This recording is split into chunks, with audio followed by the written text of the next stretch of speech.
Hi, welcome back guys. This is your sensei, back with another fanfiction. This is the movie of What If Naruto Become Prophecy Child with Harem. Now before starting, please give this video a like and subscribe to the channel if you want more videos like this. Now let's get into the fanfic. No. This timeline is all wrong too. It's that same damn dystopia. Furthermore, the child of prophecy was an orphan and had no one growing up. So why does he neglect his children? He even sent a damn clone to his daughter's birthday instead of going himself, screamed a figure in a white featureless void. She paced back and forth in anger as she looked at the current timeline. She needed to find a way to get the right ending. Konoha needed to be brought to its knees. Uzu must be revived or at the very least properly avenged. The cycle that her grandchildren began must end. But still, every single time, it didn't work. Naruto was the same gullible idiot that was gay for that Uchiha brat and would bend over backwards to forgive somebody for even the most heinous crimes, even forgiving Obito whom deserved no forgiveness. It was all a mess and she needed desperately to get it right, and by damn Kaguya Hatsutsuki isn't going to stop until the threat of her corrupted body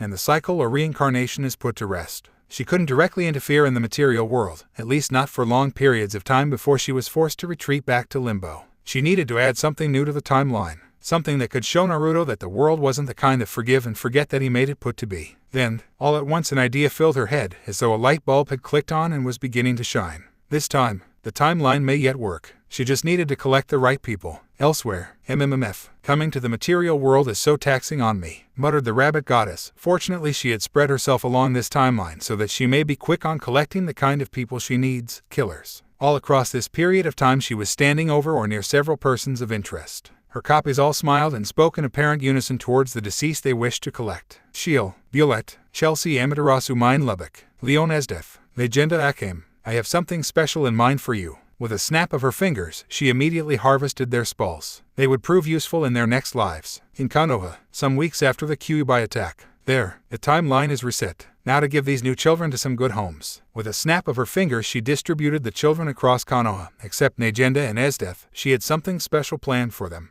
As for the living Tegu, Amaterasu, she decided to hold on to him till a later date. One by one, the newly reincarnated children and their Tegus were left at the doorsteps of various people and clans. Shiel was left at the Yamanaka estate. Violet was left at the home of Jonin Taijutsu specialist. Mike Guy Chelsea was left at the home of the Nara clan. Line was left at the Haruno family's home. Lubbock was left at the home of the Sarutobais. Leon was left at the Inuzuka clan estate. The utter irony didn't escape Kaguya. Finally, Akame was left at the home of Kurenai, the Genjutsu mistress. With that done, all the pieces were in place. She could only hope that the child of prophecy could be set on the correct path this time. 15 years later, graduation day was on the horizon. In exactly 1 week the students of the academy would be granted entry to the tests that would allow them the opportunity to become genin. And one Naruto Uzumaki was hoping to be paired with his friends. During the course of his 3rd year at the academy he finally made friends who didn't judge him or push around or make fun of him. More than once they stuck up for him whenever he was falsely accused of something he didn't do and had a clear alibi. Akame, Leon, Violet, Shiel, Mine, Lubbock and Chelsea. Those were their names, and they were some of his best friends. Akame often came off as cold and emotionless but in reality was a natural-born stoic. On occasion she would display a softer side whenever Naruto was beaten in a spar with Sasuke. She was also a food lover and a talented cook. Shiel was exceptionally clumsy and had been banned from working at the Yamanaka F-Cower shop after an incident involving a Venus flytrap,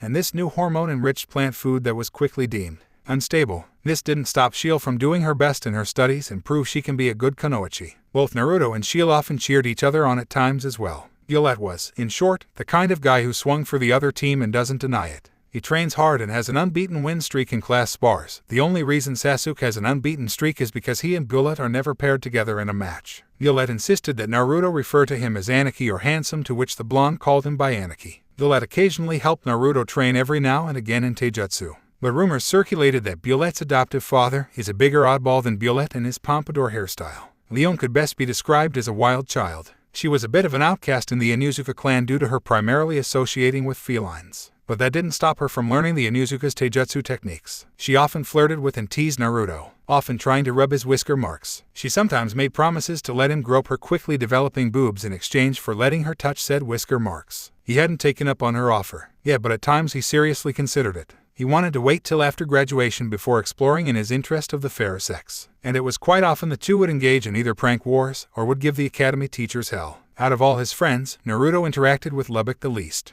Not for lack of trying, but Lubbock was often doing his own thing, like trying to figure out a woman's 3 sizes, or try to find the perfect hiding spots at the hot springs. though on occasion the two would skip class together and good off, talking about what women they might be interested in. Naruto made some pretty bold choices, like the infamous Anko Mitarashi. Not even Lubbock was brave enough to peek on her. He didn't want to be castrated by snake venom. Mine is easily described as the spoiled princess, and she will openly admit it. It is no secret that Mibuki Haruno, her adoptive mother, spoiled mine to no end, buying her clothes and the like. But mine had decent tastes and would usually get battle kimonos designed for kunoichi. There were some brands which were both practical and fashionable. She also had a pretty decent IQ in her head, and she knew how to use it. She often declares Naruto as her property in order to both take away her sister Sakura's favorite punching bag and to tease the blonde as well. Although he at first took offense at being called property, she would sometimes take him on shopping trips with her enormous allowance and would buy him stuff he needed like groceries, shinobi supplies, clothes, and the like. She often teased him for being financially indebted to her, but he knew she wasn't entirely serious about that. Chelsea was his unofficial tutor. She helped him out a lot on the academic material he didn't understand. She was the first to notice the unfair status quo when it came to test distribution. More specifically, she took note that most students got the same tests. Naruto, however, was slipped a more advanced test, while Sasuke Uchiha was given a significantly easier test with either fewer questions or easy multiple-choice questions. Despite the normal stereotype of Nara women being bossy and bullheaded, she was the best of both worlds. Lackadaisical and joking at times, and strict and refuses to give in at others. Plus, she often exploited Naruto's weakness for ramen and sweets to motivate him. These were his best friends, and he'd love nothing more than to be paired with at least one of them. He opened the door to his classroom and then, grrrrrrr, snarled a fearsome face in front of the blonde. The whiskered teen yelped and fell to the floor. Gillette, what the hell? You scared the crap out of me. The muscular teen laughed while rubbing the back of his head and replied, sorry about that, Naruto-kun. I was practicing my game face for the final class spar on graduation. Did I scare you that badly? At that question the blonde yelled, hell yeah. I thought you were the Shinigami, you bastard Aniki. Awesome. That means my game face is almost ready. Now I just need to look more terrifying to make Sasuke jump out of his skin, spoke Gillette with a chuckle as he extended his hand out to help his friend up. The blonde smiled and accepted the helping hand and spoke with a grin, maybe you should try rolling your eyes into your head to show the whites of your eyes. Maybe add in some frothing of the mouth. The black-haired teen took on a thinking pose, then gave a thumbs up. I think I might try that. It may yet make those fangirls pee themselves. The blonde sweat dropped at that and spoke in a deadpan tone that wouldn't take much to do. All you'd have to do is spread a rumor that Sasuke is already dating another girl and they'll freak out. What's that about Sasuke dating somebody? Asked Leon with a toothpick in her mouth. At this, Gillette answered nothing. Naruto-kun was telling me how to make the fangirls relieve their bladders involuntarily. Really? Cool. I want to see this, spoke the feline female with a feral grin. The blonde boy thought for a moment, then snapped his fingers with a wicked grin. Just yesterday Chelsea was giving him some cram lessons for graduation week and she was eating ramen right in front of him, Ikaraku ramen, to encourage him to work faster. And he hated it when she teased him with his favorite ramen. He looked at the clock for a brief moment and spoke, wait for it. His two friends nodded in understanding and began counting down with their fingers. 5, 4, 3, 2, 1, and two female figures were lodged in the door frame, revealing it to be Sakura and Ino Yamanaka once again trying to compete with each other over Sasuke. Too predictable, spoke the three friends in unison, knowing that the fangirls were both predictable as they were dumb. The two squealing girls were kicked inside by their respective adoptive sisters. Honestly, don't you two have anything better to do than compete over an emo with the emotional range of a teaspoon? Spoke one mind with a frown. Sheila adjusted her glasses and spoke with a small smile. Papa says that you should focus more on your training, Ino-chan. You can worry about boys later. The two went unnoticed by the fangirls as they continued to bicker. It's no use, Sheila and Mind mumbled together. Naruto patted them both on the shoulders and whispered, I heard a rumor Sasuke may be dating. He was cut off when Sakura got into his face and screeched, Sasuke-kun is dating someone. Who's the bitch? Chelsea, the blonde boy casually replied. Sakura's eyes burst into flames as she let out a powerful screech and clenched her fist, cursing the aforementioned girl. Wow, that didn't take much, spoke Gillette while combing his pompadour. Nope, and I smell urine too, spoke Leon as she scratched her nose. Wait, what? Is this another weird prank of yours, Naruto? Asked Mine while tapping her foot impatiently. Might be, the whiskered teen replied in a snarky tone.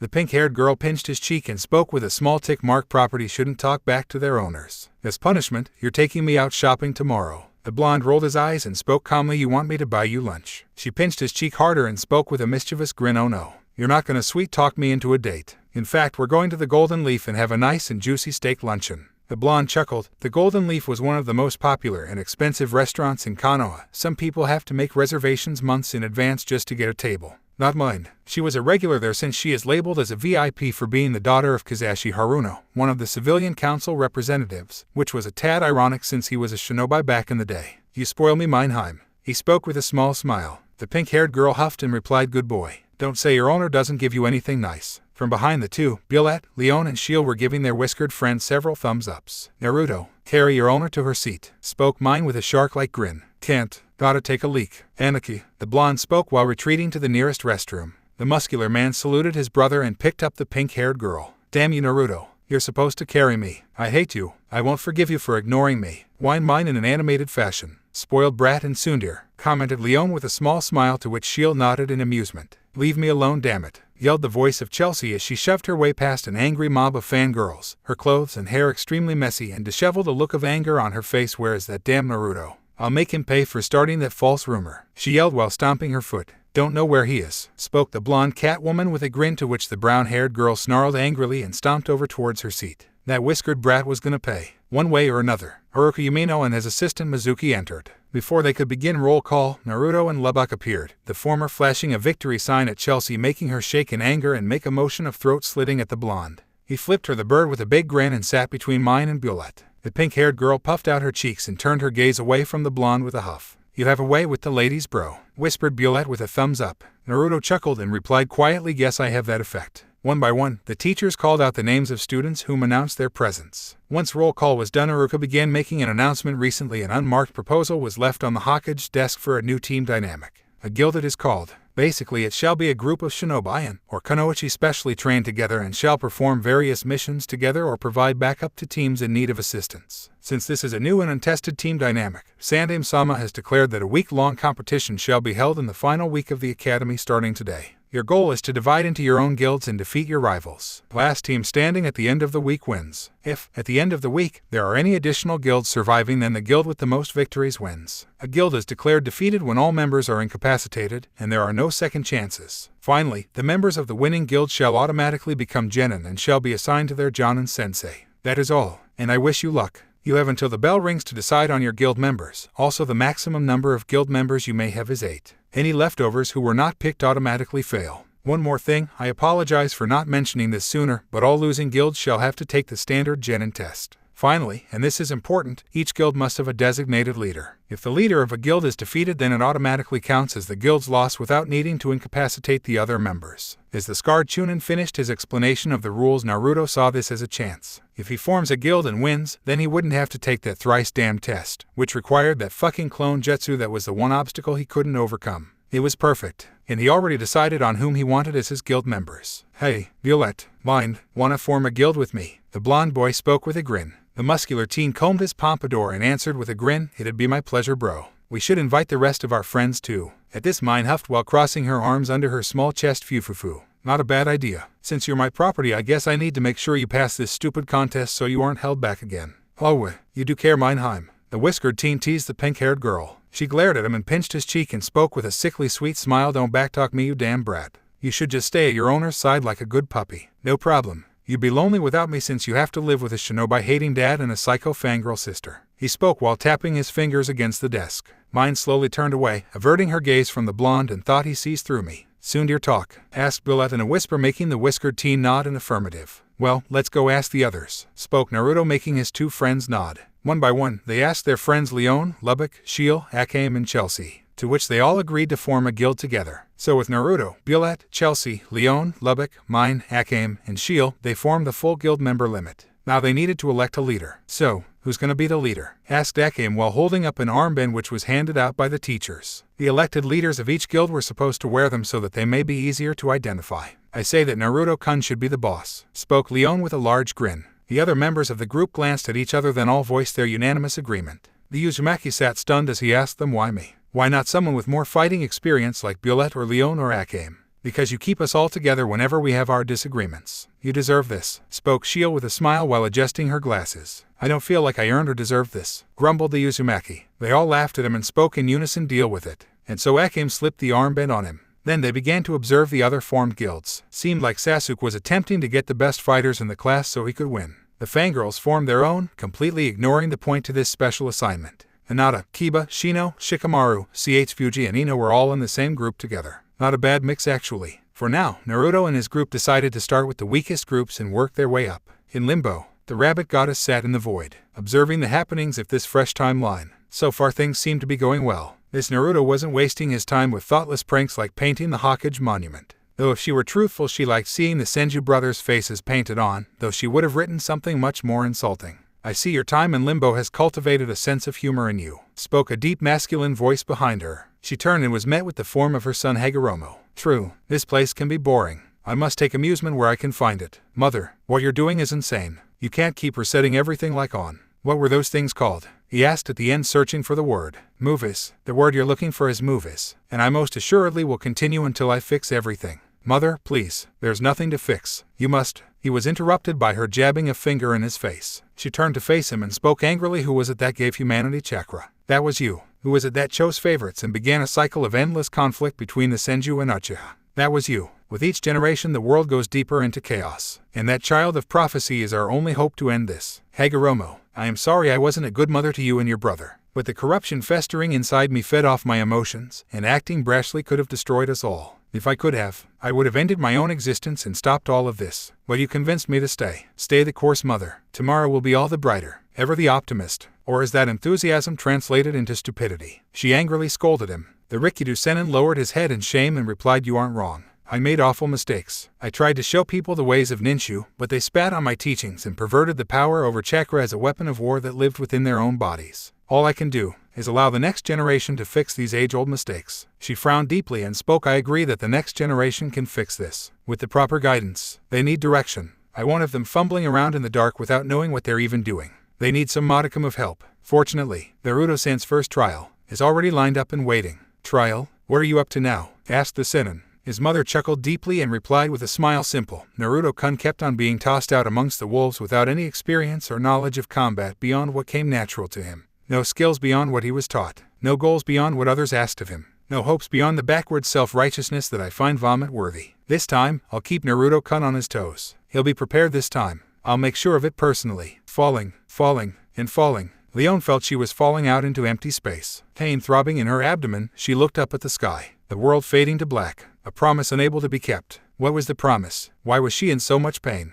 Why was she falling? She couldn't remember. She felt anger, disappointment, and above all, fear. She didn't want to die. She felt like she was going to. Then,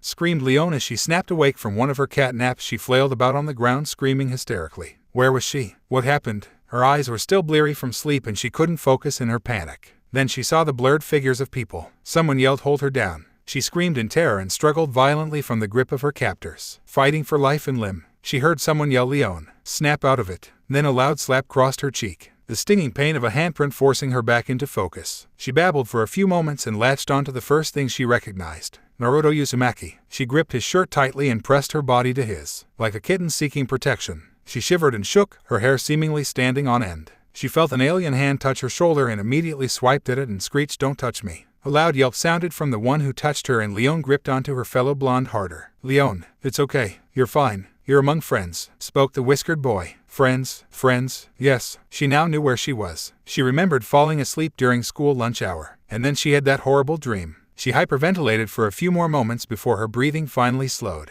She rubbed the tears from her eyes and spoke in slightly hoarse voice, I'm okay. I'm fine now. Akim asked her with a concerned expression, are you okay? You just started screaming for no reason. We thought you might have had a stroke or a seizure. Leon reluctantly let go of her friend Naruto. She then spoke in somber tone, I'm okay. Just a bad dream. Her friends stared at her for a few moments, all wondering what had gotten into her to scare her too badly that she would go into a state of panic. Was it about a giant dog creature? Asked Sheila. She adjusted her glasses, then elaborated, I have been having super scary dreams about a dog monster eating me. Some of them paled at the rather gory image that went through their heads. Leon shook her head and replied, no, not that. I remember falling. I remember some fat ass threw me off a roof. That's about it. Naruto rubbed his chin and shrugged, hopefully this won't repeat itself. Hey Chelsea, you were saying about the remaining guilds. The brown-haired girl put a lollipop in her mouth and replied in a matter-of-fact tone, well, there are only 3 left. Ours, Sasuke's, and the clan heirs. Since we preempted and took out all the weaker guilds, we have no need to eliminate our remaining competition. Though we shouldn't let our guard down either. If I know Sasuke, he won't hesitate to try and one-up us. Then we won't let that happen.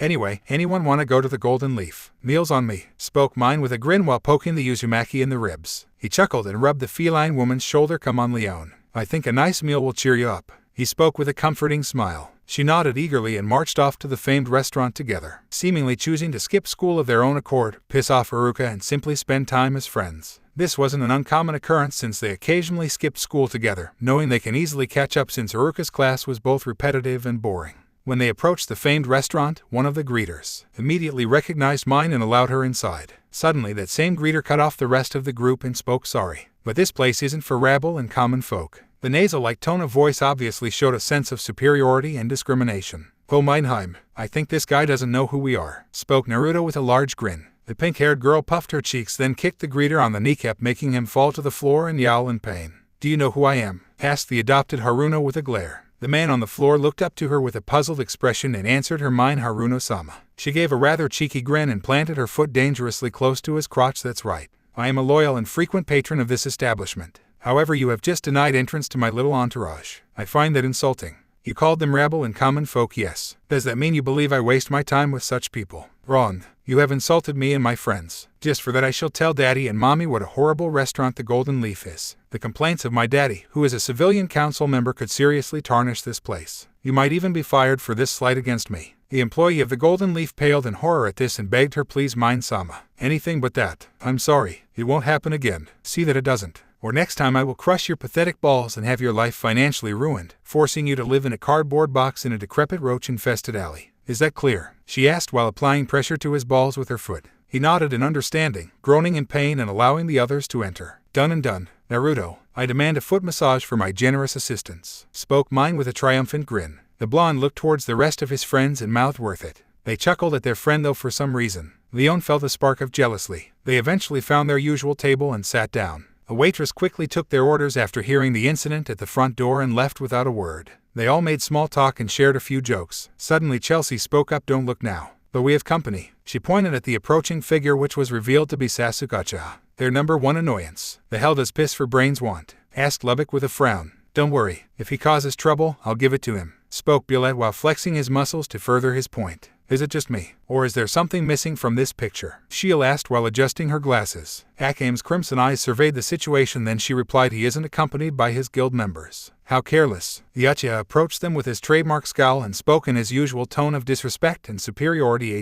You're at my table, and a loser like you doesn't even deserve to be here. The last part he directed at Naruto, who was sipping at his drink in a casual manner. Boy, watch what you say about my precious property, Uchiha swine, spoke Mine as she threatened to throw something at the Uchiha, wishing she had her weapon pumpkin with her. The other members of the group got up from their seats angrily, Leon's eyes turning to slits as she spoke with a snarl, don't insult Naruto-sama in front of me. The others didn't take notice of her using the honorific sama and spoke in unison what she said. The tension was broken when Naruto asked with a grin, where's your guild, Sasuke? At this the Uchiha clenched his fists, his silence being his answer. This caused Naruto to burst out laughing. You disbanded your guild. Oh my god, you really are a prideful imbecile. Sasuke was about to lash out in anger, but shouting from the streets cut him off. Then a random civilian burst into the Golden Leaf and shouted, the daimyo and his wife are dead. They have been murdered. The patrons of the Golden Leaf all sat perfectly still and silent, the gears in their brains having grinded to a halt, the shock evident on their faces. Finally a chain reaction began with people screaming and breaking out on mass hysteria. Damn it, what do we do? Yelled Mine, not knowing how to handle the situation. Head to the Hawkage Tower. The Sande might have answers, yelled Naruto as he began pushing past the various civilians, his friends quickly following suit as they all rushed out the doors. As they ran through the streets they noticed that many residents of Konoha had the same idea as they surrounded the Hawkage Tower to demand answers. From atop the tower, Hiruzen was desperately trying to calm down the populace. Please everyone. This news is recent. I shall notify you all when more details are ready. He yelled down to the people, however they couldn't hear him over their hysteric screams and shouts for answers. In the back of the crowd, Naruto was sitting on Bullet's shoulders to see over the crowd. Anything? Asked Bullet as he looked up at the whiskered boy. I can't hear what the old man's trying to say. These people are too loud. Hang on, looks like the old man's talking to some fat geezer. Might be from the daimyo's court, spoke Naruto as he squinted his eyes a bit. In curiosity, Leon leapt on top of a trash can to get a better look. Naruto was correct, the Hawkage was indeed talking to a fat geezer. That beard, that fat gut, those disgusting beady eyes. It was him, the one from her dream, her killer, the very incarnation of greed and evil, the Prime Minister Honest. The memories from her past life flooded her mind. Leon, get down from there before you hurt yourself, spoke Sheila as she helped her friend off the trash can with a small smile. She then noticed the blonde girl was shaking badly. Leon's whole body was now trembling. Leon-chan, are you okay? You're shaking, Sheila asked in a worried tone. Leon didn't answer, her eyes unfocused, staring into empty space as her nose bleeds from the mental overload.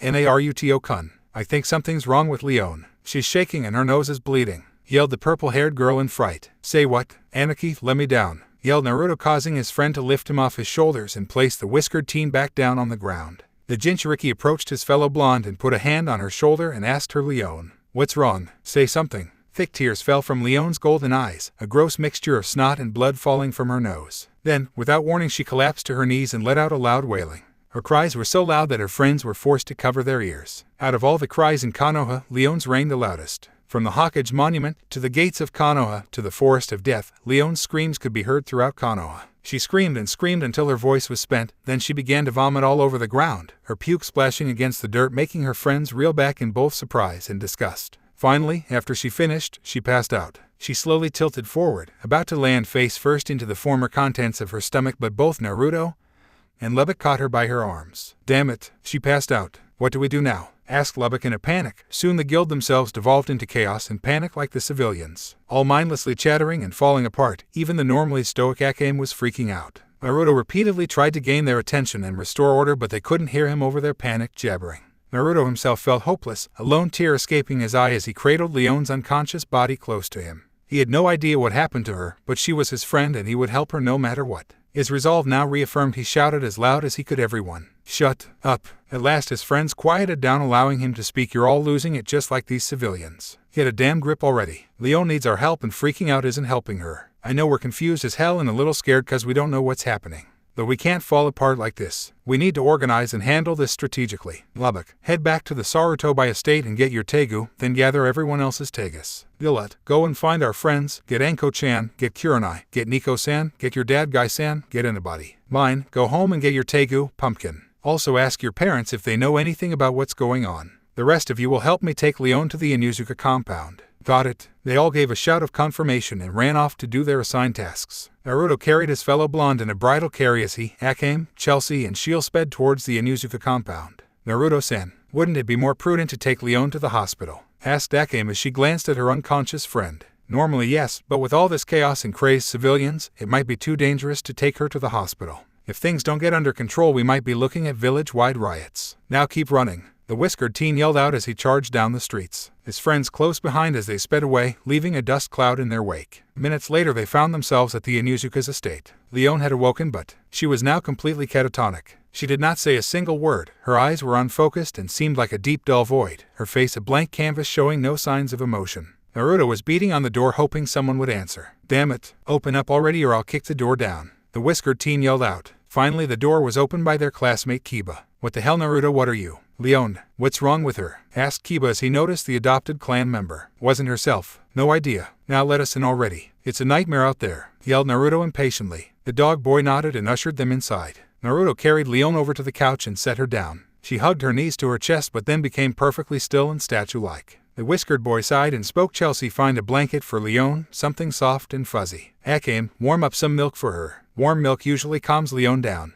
The two nodded and did as instructed. Shield sat next to her friend in order to try and comfort her. Naruto then asked his classmate Kiba, all right, where the hell's your mom and sister? We have a potential crisis on our hands. The dog boy nodded as his partner Akamaru yipped out. Kiba scratched his cheek and replied, Mama's out for an emergency council meeting, and my sister Hana is helping the other Chunin and Jonin restore order to the public. According to my mom, she told me that the daimyo and his wife were somehow poisoned. The news wasn't meant to be released to the public yet, but someone leaked the news and now it is spreading like wildfire. Naruto huffed while crossing his arms. Great. The allegedly strongest village in the elemental nations that survived 3 shinobi world wars, and now it's tearing itself apart from the inside out. How could things get any worse? Meanwhile with mine, I really don't want to be here, Mine thought in her mind while clutching her weapon Pumpkin. She had returned home to retrieve her Tegu and ask her father what was happening. Instead of answering her, he instead brought her to the council chambers so that she may see history in the making. She desperately wanted to leave and check on her friends, but this may be the best way to get some information as Naruto wanted. She quietly sat next to her father, but her eyes kept glancing to the fat ass speaking to the Hokage. She felt a deep sense of disgust and a pit formed in her stomach. He seemed so familiar to her that it made her sick, but she couldn't remember where she knew him from. At last hers and asked for the silence of the council so he might address them. When they had settled down, the aged Hokage spoke in a grave tone. Members of the Shinobi, Civilian, and Elder Councils. By now you have heard the tragic news of the daimyo's and his wife's deaths. This news has somehow been leaked to the public and drove the masses to panic. I am pleased to inform you that numerous shinobi are now hard at work to restore order and has made significant and steady progress to calming the people. Now I turn this matter over to the daimyo's elite guard, General Esdeath. A lone woman appeared out from the shadows, her light blue hair gleaming in the light. She adjusted her cap and spoke in a professional manner. It is my sad duty as a samurai to inform you that my charges, the daimyo and his wife have both been assassinated. You have probably heard it was by poisoning, which is correct. They were both killed by a highly concentrated and fast-acting toxin. They never stood a chance to get medical help. We have detained all witnesses for their protection, and we have arrested any and all individuals with motive or unable to produce a solid alibi. We have no confirmation about this being a political killing from a foreign nation or a personal grudge murder from someone on the inside. If you have any matters you wish to discuss, then please direct them to the Prime Minister. Additionally, any information regarding possible suspects would be greatly appreciated. Once the announcement had been made, the Hokage and the Shinobi Council left so they may continue coordinating the various shinobi from their respective clans. Kazashi stood up and approached the Prime Minister, which Mine knew meant bad news. The pink-haired man bowed to the obese man and spoke, "Greetings, honest Sama. I am Kazashi Haruno, the elected head representative of the Civilian Council. There was two things in particular I wanted to inquire about. Firstly, if I may, who shall be the next daimyo?" The Prime Minister made an obviously fake sympathetic face and replied, "The late daimyo's only child shall take the position now. Poor boy doesn't know what to think right now." A dark expression stretched across Kazashi's face as he spoke, "A child daimyo, eh? The boy shall need people he can trust, people who won't take advantage of him." A sinister expression formed the minister's face as well. A devious chuckle escaped his lips as he replied, "Great minds think alike, Kazashi-san. For those who prove their loyalty, there are great rewards." The ex-shinobi crossed his arms and then spoke with a devious grin, which brings on my second question. "What do you know about Jinchuriki?" Honest raised an eyebrow as he asked. His curiosity piqued Jinchuriki. "Aren't they freaks and weapons of war?" "Correct on both counts, honest Sama. We have one in our midst. A real troublemaker, really, goes by the name Naruto Uzumaki. You see, we can't simply get rid of him because of him being a military asset. If we kill him, we'll lose the Kyuubi since it can only be contained by those of Uzumaki blood. We thought about trying to place loyalty seals on him, but then we feared that it might interfere with the one seal keeping the beast locked up. However, I have heard rumors about your General Esdeath, that she is a master of torture and can break the will of anyone into being her loyal pet. Imagine if you employed her talents to bring a Jinchuriki to heel," explained Kazashi, his plan to get in honest good graces being transparent. In the background, Mine overheard every single word that was said, her face slowly turning green. She had to get out and warn Naruto and the others as quickly as possible. They were about to be pulled into grave danger. As Mine snuck out of the council chambers, Honest let out a bellowing laugh and spoke, "How interesting. I like that little idea, General." At his call, the general walked up, sharpening her rapier. "Yes, Honest-san. Something come up." The Prime Minister grinned and spoke, "I need you to find and capture a Jinchuriki named Naruto Uzumaki. I want him alive no matter what it takes. I want him alive. He's useless to us dead." Esdeath chuckled as she ran a hand through her hair. "Not to worry, Honest-san. My Jagers are professionals. They'll bring this Naruto alive no problem. Just give us a description and we'll get right on it." At this, Kazashi spoke up and gave a brief description of her target. "The Jinchuriki you're looking for is about yay high. Blonde hair and blue eyes. Has these distinctively unique whisker-like birthmarks on his cheeks. You can't miss him. Much obliged." "Did you get that, everyone?" asked Esdeath as she adjusted her trademark cap. From the shadows emerged 6 individuals, the shinobi hunters called the Jagers, all handpicked by Esdeath herself. Tsuyu, Balls, Dr. Stylish, Kurom, Wave, and Run. Tsuyu spoke up first while petting a little dog-like creature. "Not a problem, General.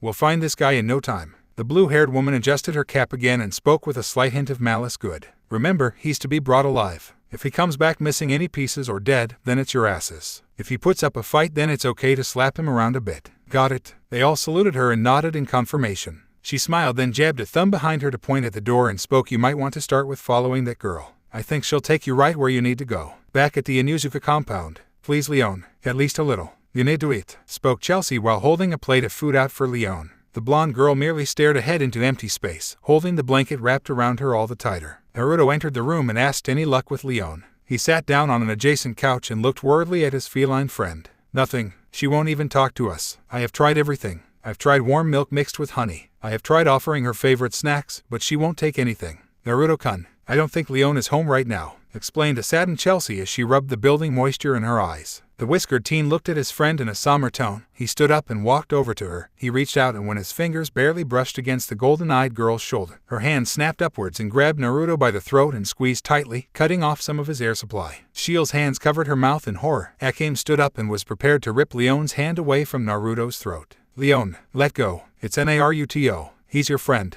Naruto stared deep into Leon's eyes, and what he saw wasn't anger, it was a deep pit of despair, the kind that one might find inside of a person who can only be described as broken. He opened his mouth and wheezed out, "Leon, It's your pal Naruto. You know, Whiskers. Please, I don't know what happened. I don't know why you're like this, but I swear that we will help you. Okay. For the first time since her initial breakdown, a small spark of recognition entered the feline female's eyes. Her hand shakily left the whiskered teen's throat and she resumed her position of trying to shrink into the blanket covering her. Naruto gasped for air and was held up by Akame. The black-haired girl asked him, "Did she hurt you?" He shook his head and replied, "A little. But I'm fine. I shouldn't have done that. I'm okay." His assurance made the red-eyed girl nod reluctantly. A knock was heard at the front door, which was answered by Kiba. When the door opened, it revealed Lubbock with his arms full of tegus. "Coming through," yelled the green-haired teen as he rushed through and almost slammed the tegus to the table. "Special delivery from Lubbock Mail Services. I have a tegu for Akame, Chelsea, Leon, and Shiel. How's the patient doing?" he asked at the end with a bit of hope for improvement. The silence was his answer, making him ask like that, "Huh." "Damn." Naruto sighed and rubbed his temples, asking how's things on the streets. Lubbock sighed and crossed his arms and plopped on the couch tiredly and answered better than before. "I met up with Violette before I got here. The shinobi are getting things back under control and the civilians are going home.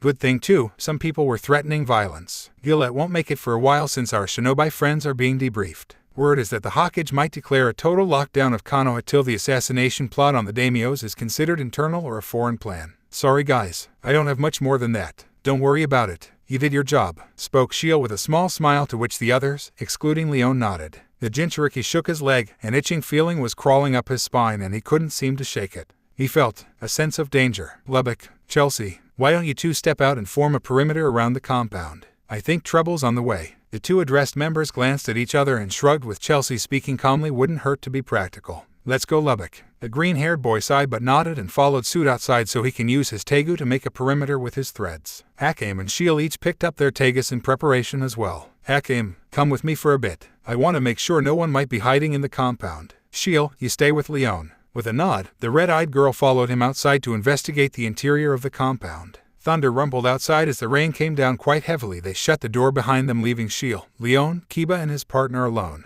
The dog boy stamped his foot and spoke, "Screw this. I'm not going to spend the whole damn day as a doorman. I'm going with them." His partner barked in agreement and leapt into his jacket as the two went after Naruto and Akame. Shiel sighed as she clutched her giant scissor tegu close to her, her legs shaking as she turned to Leon and spoke, "Leon-chan, I'm going to the bathroom. Stay there, please." "Okay." With that, she rushed out of the room to head towards the nearest toilet. If Leon heard the spectacled girl, she didn't show it, her eyes still facing forward and staring into nothingness. Suddenly her eyes flicked to her tegu on the table, her eyes hardening into orbs burning with white-hot fury. She snatched up her tegu and snapped it across her waist. "I am going to kill that fucking pig," she muttered and marched out. A few minutes later, Shiel returned with an embarrassed expression on her face. "Sorry, Leon-chan, I couldn't find the toilet paper," muttered Shiel, her eyes widening as she noticed that both Leon and her tegu was missing. "Leoone, Inooo," she cried out in terror. At her scream, Naruto and Akame came rushing back, only to find Shiel in the rain crying out for Leon. "Shiel, what's happening?" asked Akame in worry. The purple-haired girl sniffled and replied, "I was only gone for a few minutes because I had to pee. Then Leon disappeared," she wailed while rubbing the tears and rain from her face. "Spread out. Find her. She can't have gotten far," shouted Naruto, causing the two girls to nod and run off in different directions. "With mine. Damn this rain. I can't see where I'm going,"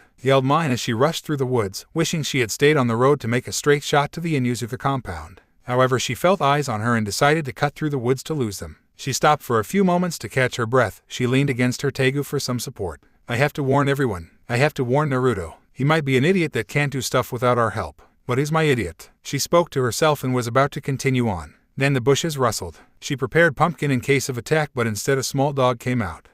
Oh, it is just a dog. Funny, I don't remember seeing you from the Inuzuka kennels." "Wait, I know you from somewhere," she muttered, thick beads of sweat pouring down her face, mixing with the rain that fell on her. An alarm rang off in her head, warning her of danger. She cocked pumpkin and fired a shot at the dog, making it sail through the air with a howl. It then came back snarling angrily with a girl. Well, I was hoping you'd let Koro-kun follow you. Guess that didn't work. Say, do I know you from somewhere?" Mine raised an eyebrow. This girl and her dog did seem familiar for some reason, but she couldn't place why. I don't know. Who the hell are you?" the pink-haired girl asked while aiming her tegu. "Fufufu. I am Suryu, and this is Koro. Tell me where this Naruto Uzumaki guy is and I'll let you go." The auburn-haired girl spiked with a crazed grin. The pink-haired girl shook her head and yelled out, "Go to hell. I'm not telling you where my property is. Now die already." She fired her weapon pumpkin at Suryu, but the auburn-haired girl whistled, causing the dog creature to exponentially grow on size and block the shot with its massive body. "Holy hell, I knew there was something weird about that dog. GRR, forget the dog. I need to take out the owner, she thought in her mind and cocked pumpkin. Here I come, shouted a new female voice. A blur of purple sped by and cut across Koro's stomach, making it yell from pain. Shiel, what are you doing out here? Asked Mine, surprised at her friend's appearance. I heard your pumpkin fire, so I came running. Who is this girl? She's an enemy, right? The purple-haired girl asked as she readied her sister Tegu. That's right. She and her gang want to take Naruto away. We can't let them. You've got to be careful, there's something weird about them, yelled Mine as she fired pumpkin again, this time aiming at the dog creature, hitting it square between the eyes. Understood. I'll protect Naruto-kun even if it costs me my life, shouted Shiel in determination, wanted to protect her precious friend. Grrr. Koro, arms, Tsuyu shouted, causing the beast to grow massive forearms. Both Shiel and Mine glanced at each other and nodded in agreement. They both knew that girl needed to be taken out no matter what, and they needed to do it now before it overpowered them. Mine fired pumpkin repeatedly, laying down covering fire to disorient the beast and give Shiel an opening. The spectacled girl skirted around the canine monster, an itching feeling that she'd seen it before entered her mind. She shrugged it off and continued to make her way towards the monster's handler. Out of the corner of her eye she saw that ditzy purple-haired girl closing in. She was too focused on the girl shooting at Koro to have noticed this one. Regardless, she wasn't defenseless. Shiel felt a sense of danger. Something about this seemed familiar. In one quick motion she brought her Tegu up in a defensive posture. A loud bang came out as well as the sound of clang. That Tsuyu girl had a weapon hidden in the back of her mouth, and had fired it on Shiel, who managed to stop the shot just in time with her Tegu. What the? How did she know? Thought Tsuyu as she broke into a cold sweat. Koro, pray, get the scissor girl, the auburn girl commanded, causing the canine to spin around, its massive jaws open showing rows of teeth. Shiel, get away, yelled Mine in panic. Shiel, however, was frozen in terror. This was it, the dog monster from her own nightmares that ate her. No matter how much she screamed in her mind, her body refused to move. Then in one swipe of its massive forearms, it obliterated the lower half of Shiel's body. Shiel, Shele, screamed out Mine, tears leaking down her face as lightning flashed, temporarily illuminating the area. Shiel's upper body half lied still in the mud, blood freely mixing with the rainwater. Tsuyu laughed at how the spectacled girl lost her nerve and fell prey to her Tegu. She then turned her attention to the pink-haired one and yelled out Koro, kill. On command the dog creature charged at Mine, fully prepared to crush her with its massive jaws. But then, a blur of purple appeared, revealing it to be Shiel, who launched herself towards Koro's open mouth and was now keeping it pried open with her Tegu. Mind, go, warn the others. I'll hold them off, yelled Shiel as she desperately clung to life in her Tegu. The massive beast shaking its head to loosen the scissors, keeping its mouth open. Mine could barely move. She and her friends hadn't even graduated from the academy, and now here they were, unprepared, in a real life and death fight for their very lives. What are you waiting for, Mine? I can't hold on for long. Go, I won't let you die because I am a useless airhead. The pink-haired girl bit her lip hard enough to draw blood, then ran off into the rain screaming, I am so sorry, Shiel. Please forgive me. Shiel smiled weakly, hot tears streaming down her face. It's okay, Mine-chan. It's my fault for panicking. I only wish I could have told Naruto-kun what he really meant to me. Her eyes slowly drifted closed, accepting her end. Then they snapped wide open. She remembered everything now. The capital, night raid, this girl, her death. It all came flooding back to her, and her regret of unable to be there for Tatsumi, whom she befriended and hugged when he needed a friend. N-O-O-O. I'm not going to die again. I'm not going to die again. I won't leave Naruto-kun. Even if I have to cut open the Shinigami's stomach, even if I have to destroy heaven itself, I refuse to die. She screamed out in desperation. She let herself fall out of the canine beast's mouth, leaving her Tegu lodged inside, making the beast roll around on its back to try and get the scissors out. Shiel used what strength she had to launch herself towards Tsuyu with the force of a cannonball, what's left of her body colliding with the auburn-haired girl, sending them both to the ground. I quote I'll kill you. I quote I'll kill you. I'll strangle the life out of you. And if my arms fail, I'll rip out to her throat with my teeth. I'm not dying here, screamed Shiel as her hands wrapped around Tsuyu's throat, choking her. In a panic, Tsuyu fired the gun hidden in her mouth, the bullet grazing Shiel's neck. Round after round was fired and each to the bullet failed to hit its mark. The spark of was quickly fading from the purple-haired girl's eyes. Desperate, she opened her mouth and sank her teeth into Tsuryu's neck, drawing blood. Hang on, I got her, yelled one Dr. Stylish as he pried the massive scissors from Koro's mouth. Kill her,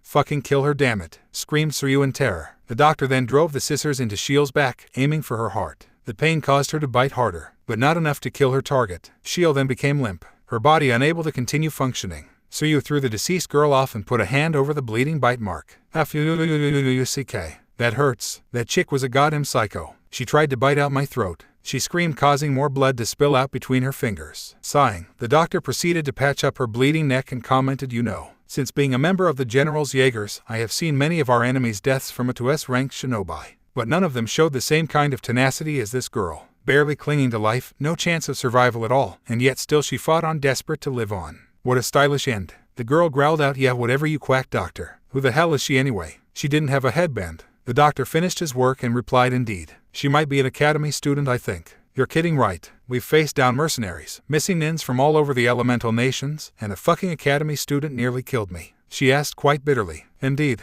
I suppose that's what happens when you get careless. Most unstylish, he replied while inspecting his new prize, the Scissor Tegu Extace. Suyu growled angrily and glanced down at the corpse of the girl who had almost killed her and grinned in a sinister manner. Koro. Eat. Meanwhile, Leon, where are you? AMSWE Army. Kami, I wish I'd brought along Kiba and Akamaru for this. Naruto shouted as he ran through the rain and mud. Then he stopped and felt the powerful urge to vomit. A pit formed in his stomach and he felt dread, like a piece of his heart had been torn out. He heard a twig snap and glanced in the direction of the sound. It was then he saw the golden hair of his friend Leon. Leon, wait up. He yelled after her and ran. It didn't take long to catch up to her as he placed a hand on her shoulder to turn her around to face him. She smacked his hand away. He reeled back and noticed her body was rigid, as though she were an enraged predator ready to pounce on its prey. Go away, was all she said as she continued marching on. Hey, wait a second. We've all been worried about you. What happened to you? He asked, hoping to understand what was wrong with her. I remembered something important. That's all, she replied in a bitter tone, not even giving him a backwards glance. Leon, stop talking like that to me. We're friends. Just talk to me so I'll understand. Maybe I can help you. He asked her gently, trying to coax her out of her hardened posture. Help me, help me. You're just a useless idiot that can't do anything without us holding your hand.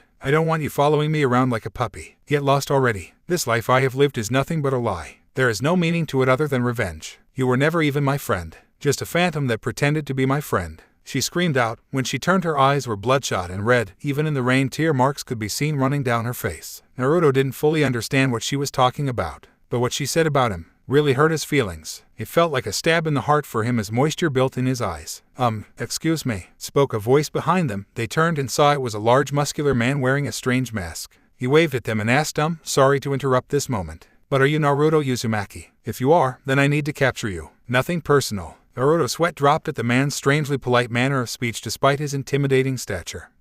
No, spoke the Jinchuriki in an unsure tone. Sorry, but I do not believe you. We were given a clear description of you. Yes, I can't blame you for lying. Scary guy like me saying that I need to capture you and all that. Sorry, Naruto-sen. Oh, pardon my rudeness, my name is Balls, spoke the now identified man called Balls. What the hell is with this guy's politeness? Is he some kind of weirdo? Screamed the whiskered boy with a sweat drop that doubled in size. Then from out of the bushes 2 more people showed up, a girl with a dog and some strange-looking guy with rose petals showering him. Good work, Balls. You found the Jinchuriki. Now grab him so we can bring him to the general, spoke the girl. Naruto shook his head and spoke in a confused manner. Who the hell are you people and why do you? Boy, where did you get that? He asked as he pointed at the giant pair of scissors in the doctor's hands. Oh, this stylish little weapon. I got it from that stylish purple-haired girl, replied the doctor with a grin. Purple hair. Shiel, what did you do to Shiel? Screamed Leon in fury, her eyes turning to slits as her animal characteristics came into existence. The bitch tried to kill me, so I decided to punish her. Koro-kun was kinda hungry, Tsuyu replied and tossed an arm at the 2 blondes' feet. Naruto turned green in the face upon realizing it belonged to Shiel. How about this? You give yourself up, and we don't harm any more of your little friends. Seems like the stylish option, spoke the doctor as he raised up Extace. You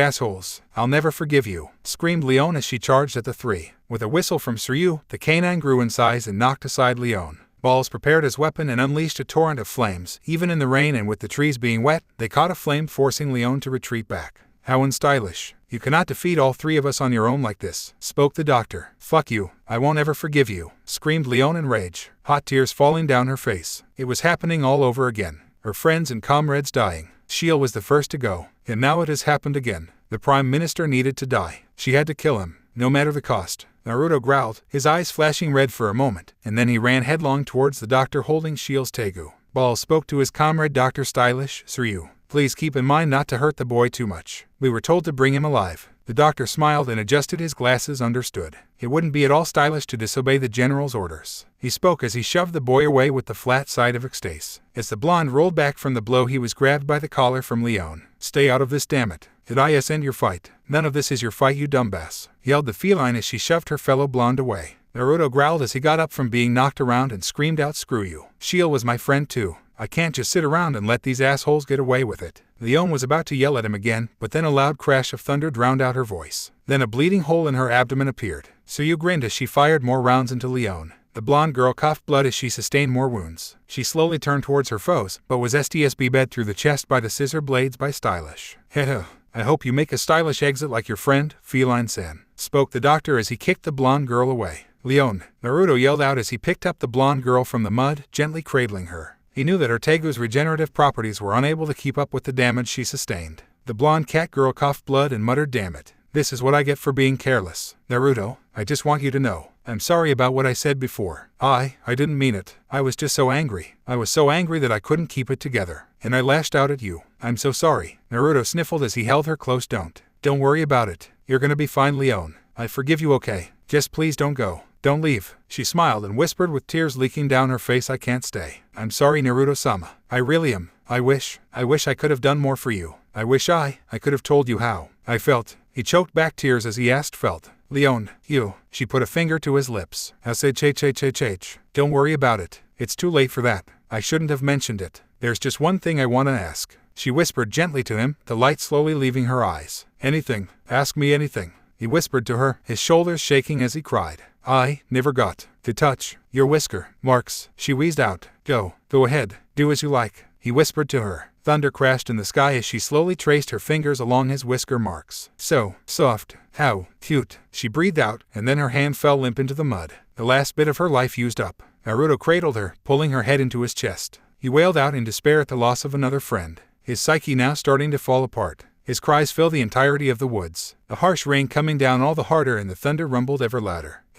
How touching. I think that's a pretty stylish end. Ball-san, would you mind picking up the Jinchuriki? I don't think he'll be walking for a while, spoke the doctor as he leaned against the giant scissors. The masked man nodded in agreement. Thunder rumbled as a burning tree fell over. He approached the boy and was about to pry him away from the deceased girl, but then he and his comrades heard a whine come from Koro. "Hey, Koro-kun, what's wrong?" asked Suryu. Her Tegu was clutching its stomach, beads of sweat pouring out of its fur as it whined and groaned and made several gagging noises. "What's wrong with your Tegu, Suryu-san? Does he have a tummy ache? I think I might have some antacid in my pack," spoke Balls in a concerned manner. The auburn-haired girl was about to thank him for his concern, but then the canine Tegu yowled in pain as a thick bulge appeared from its stomach which made a bam sound. "What the hell was that?" asked the doctor in a surprised tone. "How am I supposed to know? I've never seen Koro act like this," Suryu snapped angrily. Then suddenly another bulge appeared in Koro's stomach. Bam, bam, bam, bam, and with each time the same bulge kept appearing, and the canine seemed more and more desperate to keep its mouth clamped shut.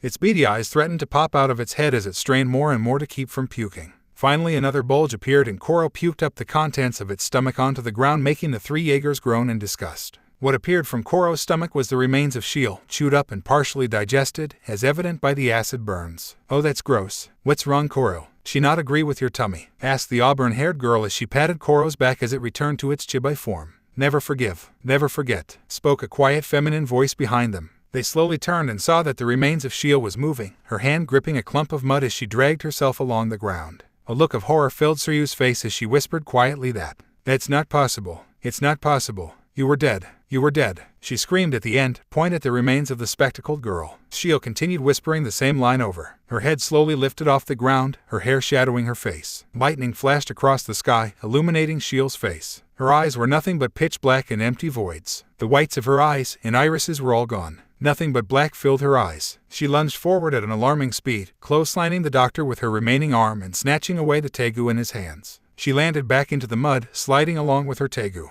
"You died once, so I'll make sure you stay dead. Koro, pray," Suryu shouted, her Tegu growing in size and lunging towards Shield. Just as it was about to crush her with its massive body, it froze up. "Never forgive, never forget," whispered Shield, her void-like eyes and blank face showing no signs of fear or acknowledgement of danger. Koro looked down at her for a few moments and then began shaking, taking several steps back. Then it changed back into its chibai form and ran to hide behind its owner's legs. "Koro, what's wrong? Why didn't you kill her?" asked the female Jaeger. The three looked at the remains of Shield and noticed something. Down where her lower body used to be, bone was forming, followed by flesh, then muscle began to intricately weave itself around her flesh. Then skin formed covering the exposed muscle. Then her missing arm also regrew in the same manner until at last she was whole again, her skin now flawless and supple, showing no signs of damage anymore from the stomach acid. And standing on both her feet, staring blankly at the Jagers with her black eyes. "Never forgive, never forget," joined another voice, revealing itself to be Leon, who also stood up. Her wounds now gone, her eyes replaced by black orbs that showed nothing but black. Naruto also stood up, showing the same black eyes. He too was whispering in unison with the girls. What the hell is going on? Balls, light them up. Aim for the scissor girl, yelled the doctor in a fit of panic. The masked man's self-preservation instinct kicked in and let out a torrent of flames from his tegu. The flames consumed Shield's now reformed body. That his attack was interrupted when he was kicked aside by Leon, who tore the tegu from off Ball's back as he flew back. Suyu shook her head and began to fire her weapons at Leon. The blonde girl thrust out her now clawed hand and in one swift motion caught the bullets. She opened her hand, allowing the bullets to fall to the ground. KORO. Kill. Arms. Pray. Berserk. Do something, screamed the female Jaeger. However, her canine tegu continued hiding behind her leg in terror. The flames Balls had shot moments ago dissipated, and Shield emerged from the flames unscathed, her flesh showing no signs of burns as she stalked towards them. Retreat, retreat, get the hell out of here, retreat, yelled Dr. Stylish as he ran off into the woods, with the disarmed Balls following after him. Suyu picked up the Chibai Koro and ran off after them in order to catch up and alert the general. Once they had gone, the forms of Shield and Leon walked towards and gathered around Naruto, their blank eyes and faces showing no signs of emotion as they hugged his form, their heads resting on top of his as they cradled his body as though they were protecting him. Elsewhere, hello, anyone out there? Naruto called out into a deep darkness, the only illumination being a spotlight focusing on the blonde. Outside of the spotlight there was nothing but darkness far as the eye could see. Figuratively speaking, Naruto-kun, is that you? Called out the voice of Shield as she stepped into the blonde's light, followed shortly by Leon. Leon, Shield, you're both okay. I'm so happy that you're okay. Naruto spoke as he hugged them both, crying tears of joy. I know, I thought I was a goner. Then I felt something pulling me back. And I came to here, spoke Leon as she rubbed her forehead. Shield adjusted her glasses, then asked, speaking of AH, where is here? The three looked about in the black empty void and knew that it might take a while to find the exit. Hello, anyone out there? Naruto called out into a deep darkness, the only illumination being a spotlight focusing on the blonde. Outside of the spotlight there was nothing but darkness far as the eye could see. Figuratively speaking, Naruto-kun, is that you? Called out the voice of Shield as she stepped into the blonde's light, followed shortly by Leon. Leon, Shield, you're both okay. I'm so happy that you're okay. Naruto spoke as he hugged them both, crying tears of joy. I know, I thought I was a goner. Then I felt something pulling me back. And I came to here, spoke Leon as she rubbed her forehead. Shield adjusted her glasses, then asked, speaking of AH, where is here? The three looked about in the black empty void and knew that it might take a while to find the exit. Chapter 3, Hopeless Situation. The general descends. Standing atop the Hawkage Tower, General Esdeath smirks as she looks down at the village. Konoha, the strongest village in the elemental nations. How interesting, she muttered as she sharpened her rapier. Behind her was her subordinates Kurome, Wave and Run, all of them doing their own thing as they waited for the arrival of their comrades. Their activities were interrupted as indistinct shouting came from the street below. However, they recognized the voices of their comrades. Seems they brought my prize, muttered Esdeath with a grin. However, she frowned upon seeing her subordinates had returned empty-handed. Dr. Stylish and Suyu were yelling up at their leader, their voices overlapping, making it hard to tell what it was they were saying. She silenced them with a raised hand and spoke one at a time. You had better have a good reason for not bringing me the Jinchuriki. Well, Balls, what happened? The masked man gulped and saluted the general, replying, well, Esdeath-sama, we made contact with the Jinchuriki and were prepared to apprehend him, as per your orders. However, we met interference from his friends and things spiraled out of control. Then, well, after we thought to have killed his friends, something weird happened. At the end of his explanation, the general adjusted her trademark cap and asked, something weird. Tell me more. Elsewhere, how long have we been walking? Asked Sheila as she adjusted her glasses, a worried look on her face. Dunno, minutes, hours, days. It is impossible to tell time in here, especially since it's nothing but darkness. I can't even tell where the hell we're going, replied Naruto with a frustrated sigh. Forget that. I want to know how me and Sheila are alive. If I recall, she was eaten by some dog monster and I was stabbed through the chest by Exdeath. Yet here we are, spoke Leon as she scratched her head. Maybe we're zombies, asked Sheila in a worried tone, the images of her and Leon slowly rotting into shambling corpses filling her mind. Naruto took their wrists and pressed his fingers against it and then asked, zombies don't have pulses, do they? At this the purple-haired girl blushed in embarrassment at her own airheadedness and lightly slapped the side of her face. With that done, they continued wandering about for a while longer. The only light they had was the spotlight that seemed to follow them everywhere they went. GRR, this is useless. How are we ever gonna get out of here if we can't see where we're going? Growled Leon in frustration. Naruto crossed his arms and looked up towards the source of the spotlight, then spoke, I think the answer was never that far from us. He reached up, feeling the air around the light, then his hand brushed against something. He latched onto what was touching his hand and found it to be a thread. Then he yanked on it, and with a click the black void changed to white. Sitting a small ways from them was a woman with horns on her head, an amused expression on her face. Welcome. I was wondering how long it would take you to figure that out. The three yelped in surprise and shouted in unison AAAH. ESHINIGAMI. The horned woman waved them off and spoke in a casual tone. No,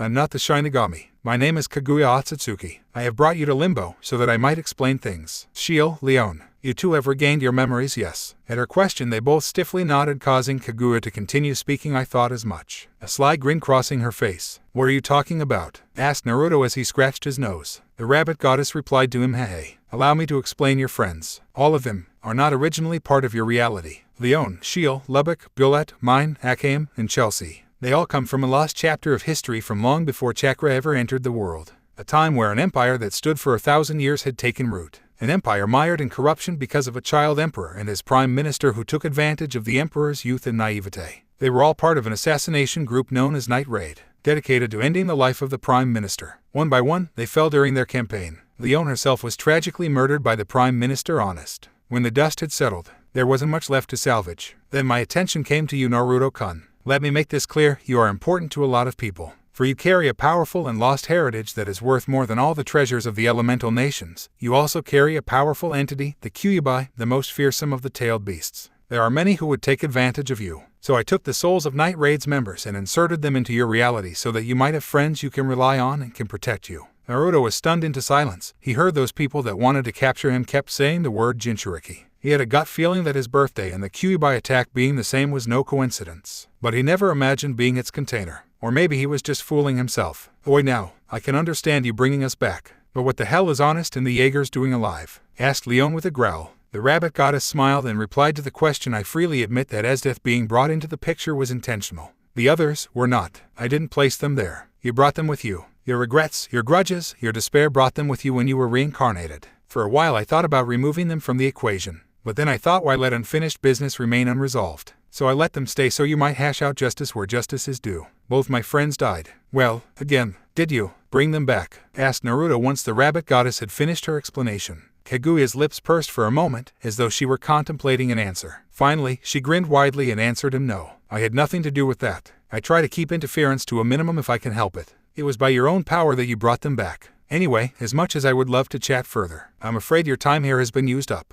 By the way, if you pass this next trial, then I promise you and your friends will be given safe passage out of Konoha. Bye-bye. Once she finished speaking, she snapped her fingers and everything went dark. In the Inuzuka compound. AGH. Screamed Naruto, Leon and Shiel as their eyes snapped open and they quickly sat up in shock. Their friends also screaming with them while holding up crosses, salt, stakes, and more weapons you might use to slay the undead. Vile demons. Release my friends. How dare you tarnish Shiel's body by possessing it? Screamed Mine as she threw salt into the purple-haired girl's face. Why, Mine-chan, I'm not possessed or anything, spoke Shiel in confusion as she adjusted her glasses. Liar. Mine told us what happened to Shiel. There's no way you can be her, yelled Chelsea while pointing an accusatory finger at the spectacled girl. Guys, everyone, calm down already. I know we are having a crazy-ass day, but this really is Shiel. I don't know what happened, but this is big. I mean really big, spoke Naruto as he tried to ease his friend's panic. They still gave the resurrected Shiel a suspicious glare. But they decided that if Naruto said so, then it should be okay. What the hell happened out there? Who were those guys? Why were they after you, bro? Asked Bullet as he combed his pompadour. Before I answer, I gotta ask. Did you gather our friends in the shinobi ranks? Asked Naruto, hoping that they'd get some backup. Bullet shook his head, answering sorry. Their hands are tied. Martial law has officially been declared. And they gotta lock everything down. The Jinchuriki sighed in disappointment. Regardless, his friends deserve to know the truth. About their past lives, about what is happening now, his status as a Jinchuriki, everything. Before he could open his mouth to speak, a female voice called out from outside, Narutouzumaki. Get out here. The group all stiffened and peered out the window. Outside, Esdeath and her group were waiting outside. The blue-haired woman grinning almost in a feral manner as she called out, Naruto Uzumaki. Come on out. Let's talk. You can come out quietly or my associates will drag you out. They tell me you're full of tricks. I came to see for myself. You have 2 minutes. Naruto looked at his friends and clenched his fist, steeling his resolve to go out and meet her. He was stopped by Leon, who whispered to him, Naruto-kun. Don't. She'll kill you. That is General Esdeath. Even in our time she was a nasty piece of work that dogged us at every turn. She is merciless. Please, just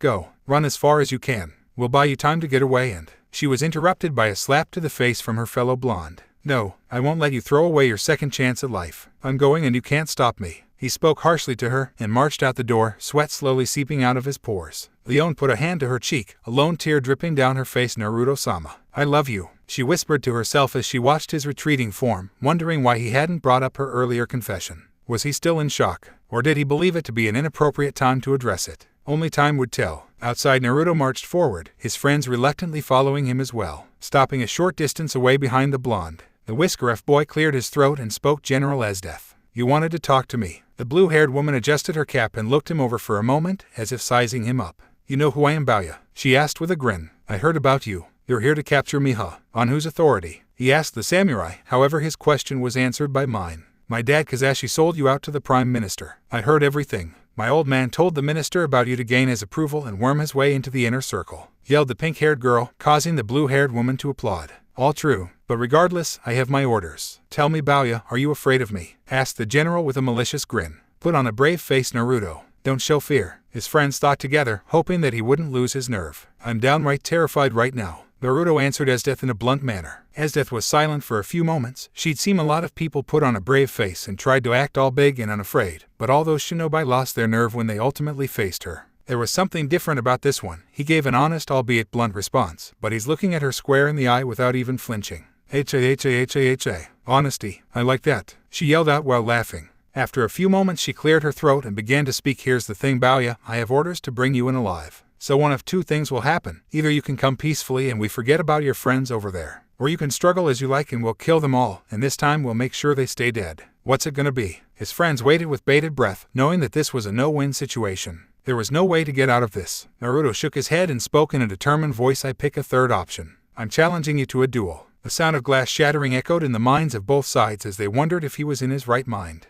Oh, how interesting. You don't seem to have a headband. I'm guessing you must still be in the academy. I'll tell you what, I'll be a good sport. If you win, I'll let you and your friends go. If I win, then you're coming with me as my new pet. She spoke with a malicious grin, then tossed a knife at his feet. He hesitantly glanced between the knife and the general. She chuckled and rubbed her palms together before speaking. Go ahead. The challenge is simple. All you have to do is land one solid blow on me, and I'll concede defeat. To make things more fun for me, I'll be fighting you barehanded. I'll even give you 3 chances to get a shot in before I fight back. I'd say I'm being more than fair. He nodded and picked the knife up, giving it a few practice swings. Shield appeared behind the blonde boy and whispered to him, be very careful, Naruto-kun. Esdeath is brutal and vicious. She's toying with you. Whatever you do, make your shots count. Naruto looked back at her with a small smile and whispered, understood, Shield-chan. And don't worry, I've got an idea. You were all an assassination group, right? A good assassin only needs the one shot. He stepped forward, leaving behind a puzzled Shield. I'm ready, Naruto spoke as he stretched his arms, his friends silently cheering him on, their eyes intensely focused on their friend. Good, come at me however you like, spoke the blue-haired woman as she got into a readied stance. All I need is just one shot, thought the Jinchuriki in his mind. A small smile formed on his face as he began walking towards the blue net at a casual pace, like he was just walking through a garden. A question mark blinked over Esdeath's head as she wondered what he was playing at. He continued walking forward until she stopped him with a light shove from an open palm to his chest, a frown forming on her face because of how boring this match was. Then she saw it, a gleam in his eye that showed deadly intent. He attacked her outstretched arm with his knife, forcing her to pull it back. He then thrust the knife up to her face, forcing her to lean back. With a grin, he used his free hand to grab the back of her shirt and pull her down to the ground. Didn't take much effort since gravity was doing the work for him. She then felt it, a dark and deadly presence. The visage of a fierce-looking canine staring at her with burning red eyes, snarling at her with bared fangs. It then snapped its jaws, making her flinch and slam her eyes shut. She then felt cold steel cut across her cheek, warm blood beginning to spill out onto her pale skin. She huffed and wheezed as she found herself in a half Nelson, the blonde having cut her cheek with the blade. He licked off the droplets of blood and proudly proclaimed, I win. With that said, he released her from his grip. The general stared at his back with wide eyes. Never before had she been bested in this manner. She had stared down an S-ranked shinobi and never batted an eyelash at them. But this kid made her lose focus, and ultimately used her own hubris against her. She noticed that her comrades were in disbelief as well. She sighed and got up from the ground, adjusting her cap. She then applauded the blonde and spoke, very well done. I accept defeat. As promised, me and my comrades will stop bothering you. However, there's just one problem. I promised we'd let you go. But how do you plan to escape from Konoha with the martial law in effect? One way or another, the Prime Minister will get you and your power, Kaguya. Actually, they'll be going now, spoke the disembodied voice of the rabbit goddess, who was pleased that Naruto had gotten one over on the general. At the sound of her voice, one by one, Naruto's friends were enveloped by a bluish-colored bubble and then sent flying off in different directions. Hey, where are you sending them? That's not what you promised. yelled Naruto angrily as his friends flew high into the sky. Isn't it? I said I'd give you and your friends safe passage out of Konoha. I never specified where you'd be going, replied the disembodied voice as Naruto was sent flying off as well, high into the sky. The Jagers' jaws dropped to the ground in disbelief at what just happened. Esdeath, however, ran her thumb over the wound on her cheek, and for some reason, the scar wouldn't stop itching. She sighed and ignored it so she may address her subordinates. Seems like we've been duped. We'll sort this out later. What do we do now, Esdeath-sama? Asked one Kurom as she popped a candy in her mouth. Nothing for now. We don't know where they've gone, but they'll turn up again. And next time, I won't be so easily felled by that little brat. She muttered excitedly at the end, her tongue licking her lips in arousal. Her comrades couldn't tell what she was thinking right now, but it wasn't good. In limbo, that was entertaining. Naruto-kun has passed with flying colors, spoke Kaguya with a broad grin on her face. Sitting across from her was her son Hagoromo, a deep frown on his face. Yes, impressive. But just what are you playing at, mother? What's your endgame? If you keep meddling with the timeline, the consequences could be catastrophic. He spoke while slamming his shakujo to the floor. Phew. Too late for that. Even with or without my interference, it is coming. And there's no force on heaven or earth that can stop it from coming. She spoke with apparent glee.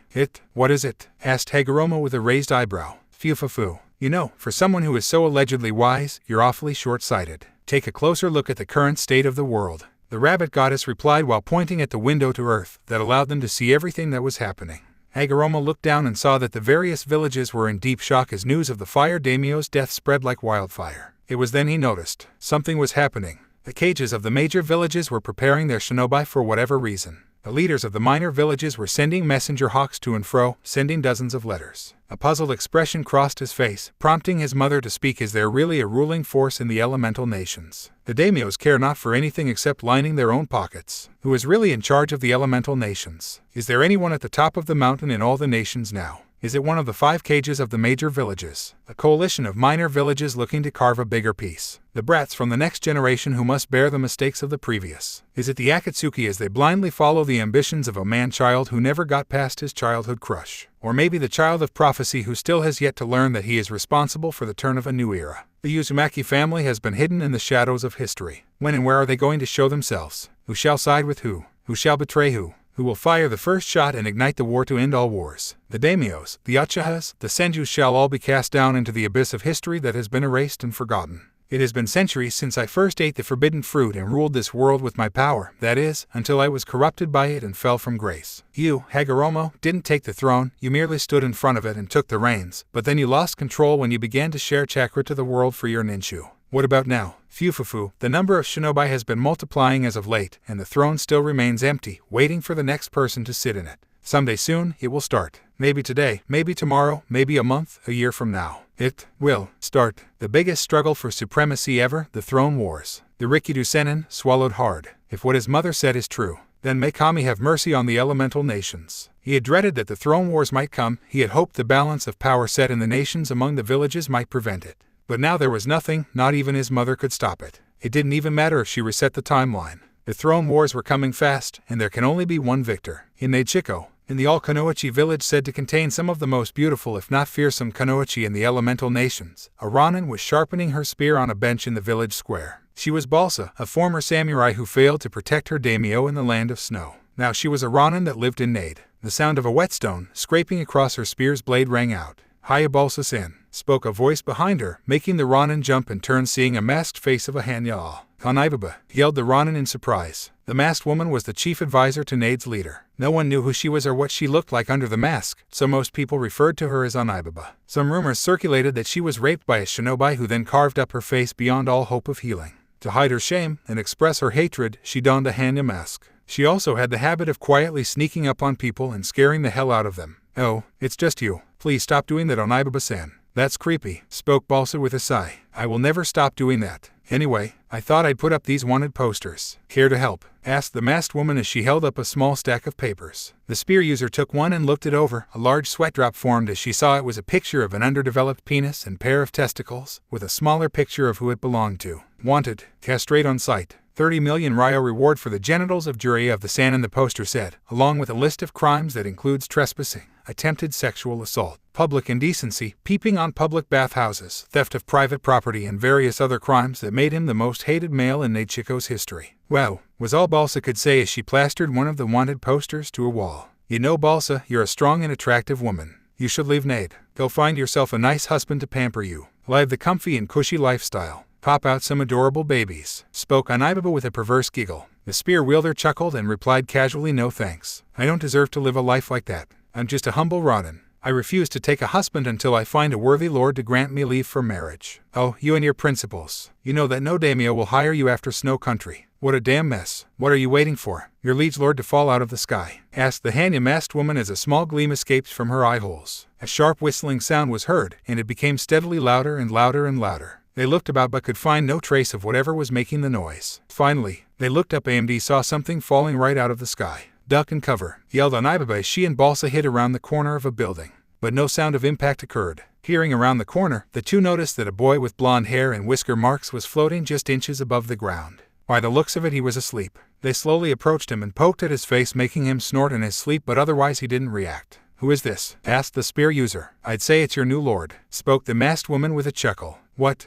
I didn't agree to that," yelped Balsa in surprise. "Too late. He's your charge now. Bring him to Our Lady's palace. I think this boy will have quite the interesting story," spoke Anibaba, the light reflecting off of her violet-colored eyes. With that said, she walked off, a spring in her step as she knew things were gonna get interesting. In Nade's palace, Balsa stood watch over her new charge, the blonde boy that mysteriously flew into the heart of Nadeshiko. Anibaba was currently in talks with their leader, Shizuka, who has only been recently appointed to the position. She was young but a fast learner and trusted Anibaba's counsel. They were discussing on what to do with the boy and had agreed to wait for him to wake up and then question him a bit before deciding. The spear wielder kept herself busy by sharpening her weapon, her eyes occasionally glancing at the unconscious blonde. He was relatively handsome for his age, and would probably be even more so when he got older. But seriously, Anibaba thrust this child onto her as her liege lord. The masked woman had her eccentricities, but this was a new one. He coughed a bit as his eyes fluttered open. He mumbled a bit as he regained consciousness. Balsa knelt next to him and spoke gently. "Easy now. You're okay. Here." She offered a cup of water. Despite his blurry vision, he knew what she was offering. He accepted the cup and tried to drink it slow to avoid choking himself despite his dry throat demanding he down as much as possible in one go. "Thanks. Who are you? Where am I?" he asked with a slightly hoarse voice. "My name is Balsa Yansa. I am a Ronin that formerly served the late daimyo of Snow Country and his daughter. You are now in Nadeshiko." She answered him. He returned the cup to her and she set it down. A look of disbelief crossed his face as he pieced together the events he had previously endured. "Am I a prisoner? I heard stories about what happens to male trespassers in Nadeshiko," he asked in a worried tone, hoping he could leave. "That hasn't been decided. The circumstances to your arrival are quite unique. I have seen all manner of perverts try to sneak into Nadeshiko in some of the most outrageous ways. I once helped catch a guy that did everything he could to look, act, and sound like a girl until he transformed himself into a shemale, tits and all. Tried to pass himself off as a woman that wanted to join Nade, but as soon as he walked in the gates, he got a hard-on. Still swore up and down that he identified as a woman. If you ask me, he was all kinds of perverse and downright crazy," she explained and then added on the story to lighten the mood. Naruto's sweat dropped slightly but still found it kind of funny. "Oh good. He's awake," spoke a female voice behind him. He turned to face the source of the voice and was met by a Hanya-masked "Ah. Oh, Niba," he yelped out in surprise. "Huh, how is it people always guess my name correctly before I even introduce myself? And why do they greet me so enthusiastically?" The masked woman wondered out loud while tilting her head to the side. "Actually, I think they guess your name because of the Hanya mask and they scream out because you scare them when you sneak up from behind," spoke Balsa with an amused expression. "What? How rude. I do not sneak. I just happen to walk very quietly," cried out the masked woman in an offended tone. Out from behind her a girl appeared, her green eyes looking over the blonde for a few moments. "Have you come here to steal our fellow Kunoichi, pierce their cats with your spear and then pack buns into their kitchen appliances?" she asked while pointing an accusatory finger at the blonde. The masked woman snickering. "What did she say?" asked the blonde in complete confusion. Balsa had a look of horror on her face while her soul almost seemed to be leaking out of her body. She snapped out of her stupor and whispered harshly to the Hanya-masked woman, "What the hell have you been teaching her?" "Oh, this and that. Don't worry about it. I don't think it quite clicked with her yet," spoke Anibaba in an amused tone of voice, followed by a chortling sound. Balsa cleared her throat and then spoke. "What Shizuka-sama meant to ask is if you mean to cause harm to Nadeshiko and or its residents." The whiskered boy shook his head and replied, "No, I'm not here to cause trouble. I gotta get out of here and find my friends." At his statement, Shizuka frowned and asked, "Your friends, huh? Sounds like there's a story. Until you explain yourself properly, I won't let you leave." With a sigh, the Jinchuriki introduced himself and began to tell his story and what happened to his friends. All the while he wondered where they were and if they were okay. With Akame's crimson eyes fluttered open. She sat up and saw a tray with a cup and pitcher filled with water. She looked about for her weapon but didn't see it. her throat feeling raw and dry, and grabbed the pitcher and poured its contents into the cup. Then she drank the cool liquid. "Oh, you're awake. Most excellent," spoke a masculine voice behind her. She turned and saw an aged samurai, as evidenced by his armor and katana. He was also carrying her weapon. "My name is Mifune, and I must say, this weapon is most fascinating. One of our smiths was about to sharpen this for you when he realized the blade's secrets in extremely potent and unidentifiable venom. We tested it on a pig, and the swine died in under 3 breaths. A weapon like this would make Hanzo the salamander green with envy. How came you by this weapon?" She blinked her eyes a few times and replied to him, "It has been with me for as long as I can remember, Mifune-san. It was found next to me when I was left at my adoptive mother, Kurenai Ui's doorstep." The samurai raised an eyebrow and asked Kurenai Ui. "I have heard the name. She's fairly famous in Konoha for her genjutsu mastery. You're her daughter. Then you're an awful long way from home. You are now in the land of iron where we samurai dwell." "I see. I thank you for caring for me. But I must be going. I need to find my friends immediately." Akame spoke in a worried tone. The samurai nodded and spoke, "I understand. I shall have some of my people search for your friends if you like. But wouldn't you rather go home first?" She shook her head and replied, "No. It's not safe anymore." Mifune stroked his beard and asked her please elaborate, which made her nod and explain her situation. "With Leon. What the hell is with this place? Why are the animals attacking me, damn it?" yelled Leon as she ran through the woods, a group of very large and angry beasts following her everywhere she went. She had tried to fend them off earlier by transforming with her tegu, but the animals shrugged off her blows like it was nothing. "You fools, leave the pretty lady alone, or Killer be gonna start breaking your bones," yelled out a voice in a rapping manner. Then out of nowhere a dark-skinned man kicked the beasts away. They whimpered and scampered off as the man yelled at them in a scolding manner. He adjusted his shades and turned to Leon. "Yo, the name's Killer B, don't you see? Sorry about the beasts, they not usually like that. So how about we have ourselves a chat?" He rapped, making the blonde girl sweat drop at his manner of speech. "Okay, but please talk like a normal person. I'm barely keeping up with what you're saying." She spoke while crossing her arms. "You got it. Killer B will put the rap on hold. So tell me, how'd you get here to my island?" he asked and sat down on a fallen log. Leon sat on a small rock and replied, "I got sent flying here." "I know, crazy right. Anyway, call me Leon." "Flying, huh? Wow, never heard of that. But I'm willing to give you the benefit of the doubt. This island you're on now, it'd be my favorite training area and my vacation spot. I tamed every beast on this island, though I guess they came after you 'cause they thought you were an intruder," he explained, a small gleam in his glasses. "I see. Well, thanks for the help, B-san.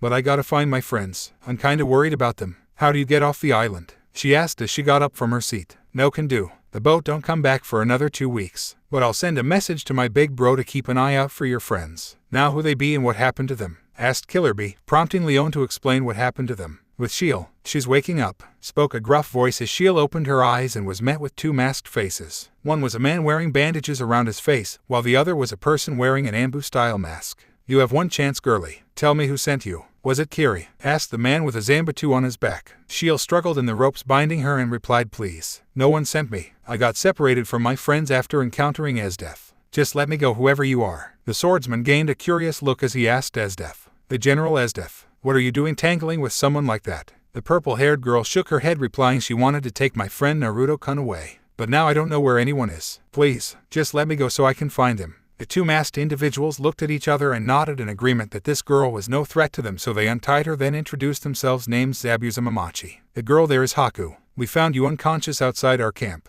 We thought you might have been with some bounty hunters or Anbu. Also found your scissors. Pretty big, but surprisingly light. What's your name anyway?" The spectacled girl adjusted her glasses, then replied, "My name is Shiel. I'm sorry for the inconvenience, Zabuza-san. If you'll permit me, I really need to go." She attempted to collect her tegu and leave, but a hand on her shoulder stopped her as Zabuza spoke in his usual gruff manner. "Not so fast there. I want to hear more on you meeting Esdeath and surviving." Shiel sighed and then began to explain what had happened. "With Chelsea, Sumaid-sama. She's waking up," spoke a female voice. The insides of Chelsea's head throbbed painfully as though she had a migraine or a hangover. She sat up and found herself looking at a pig. "Hey, the pig can talk," she yelled in surprise. Then she snatched up the piggy and began tickling its belly to get it to say something else. "What's your name? How can you talk? Speak to me," she yelled while the pig was squealing and letting out an oinking laughter. "Wow, already awake and energetic, huh?" spoke a female voice which belonged to a blonde woman standing in the doorway. Chelsea chuckled and released the pig. "Sorry, I thought your pig was talking. Wait, you look kinda familiar. Have I seen your picture somewhere?" The blonde woman chuckled and replied, "You might have. I'm Tsunade of the Sannin.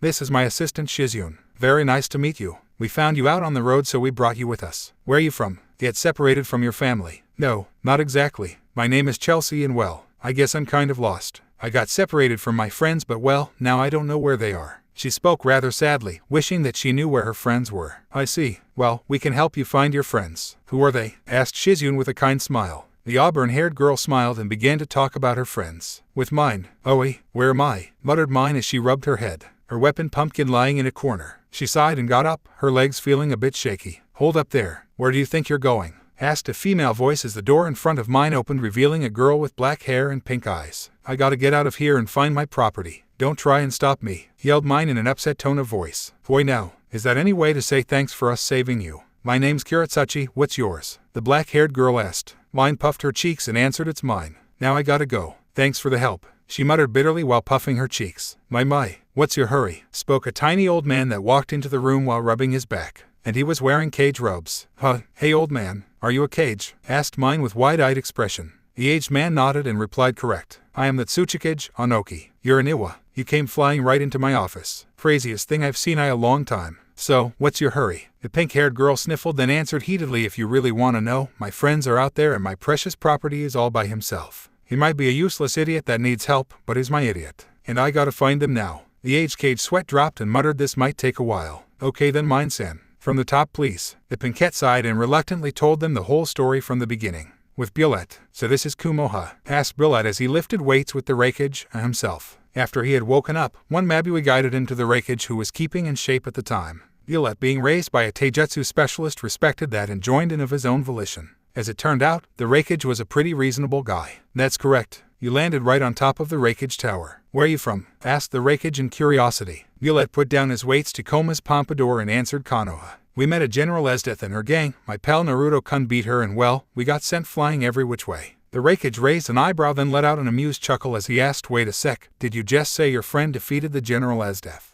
I've got to hear that one. Bullet flashed a smile, then spoke, well, I guess it wouldn't hurt to tell you while we wait for word about my friend's locations. Anyway, we were at the Golden Leaf restaurant when suddenly, he told the story as he and the rakage continued lifting weights together, and so far seemed impressed by it. With Lubbock. Oi, you awake yet? Asked a female voice as a boot lightly kicked the green-haired teen in the ribs. He stirred awake and found himself looking up at an intimidating woman with short silvery hair, an eye patch and a prosthetic arm made of iron and steel. Do I know you? Asked Lubbock with a raised eyebrow, a vague feeling of familiarity coming from this woman. Not sure. You sure as hell look familiar though. Don't know why. Anyway, call me Najenda. Ronin for hire. She replied and introduced herself, taking a drag from a thin cigar and blowing smoke. My name's Lubbock. Thanks for the help. Mind my asking where I am? He asked, hoping to get some information to his current location. In response, the silver-haired woman opened the entrance to the tent they were in and ushered him outside, showing that he was in a large camp filled shinobi bearing scratched-off headbands and others of the mercenary type. You're in my camp, we're just outside of Odo right now. Our employers are talking with Odo's leadership, spoke Najenda as she took another drag from her cigar. I don't get it. What's with all the missing nin and mercs? Asked Lubbock as he adjusted his signature coat.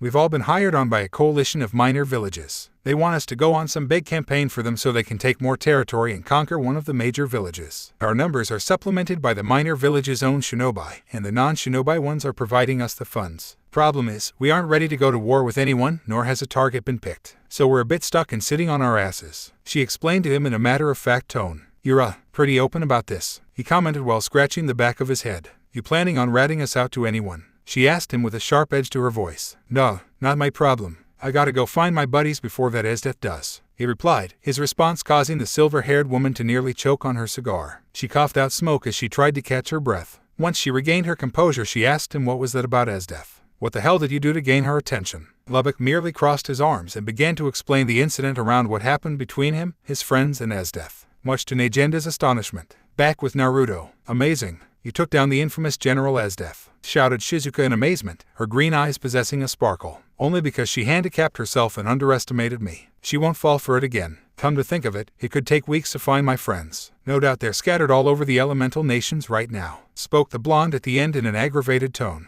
Unable him to herself, violet eyes twinkling from her mask's eye holes. Naruto-kun, quick question. Even if you find your friends, what then? You just told us in your story how 2 of your friends perished, but were brought back by a strange power you hold no knowledge or understanding of. What if you can't summon this power again? You and your friends would be helpless before Esdeath and her group, and more importantly the very world itself. Naruto was silent for a few moments. He knew she was right. Even if he found his friends, they wouldn't be strong enough to fight back. The solution, however, was relatively simple. You're right. If that's the case, we'll have to get stronger and stronger. But where will we train? Who will train us? We can't get stronger by ourselves. Not to mention, how am I supposed to tell them that if I can't find them? Balsa and Shizuka both glanced at the Hanya-masked woman, a chortle escaping from her mask. All good points, Naruto-kun. Fortunately, I have a suggestion for you. It might be risky and in some ways absolutely insane, but I think it'll be worth it. The blonde listened intently as she gave her suggestion to him, a sly grin crossing his lips when she finished that sounds both crazy and bold. I like it, the blonde exclaimed, making the three ladies nod in agreement.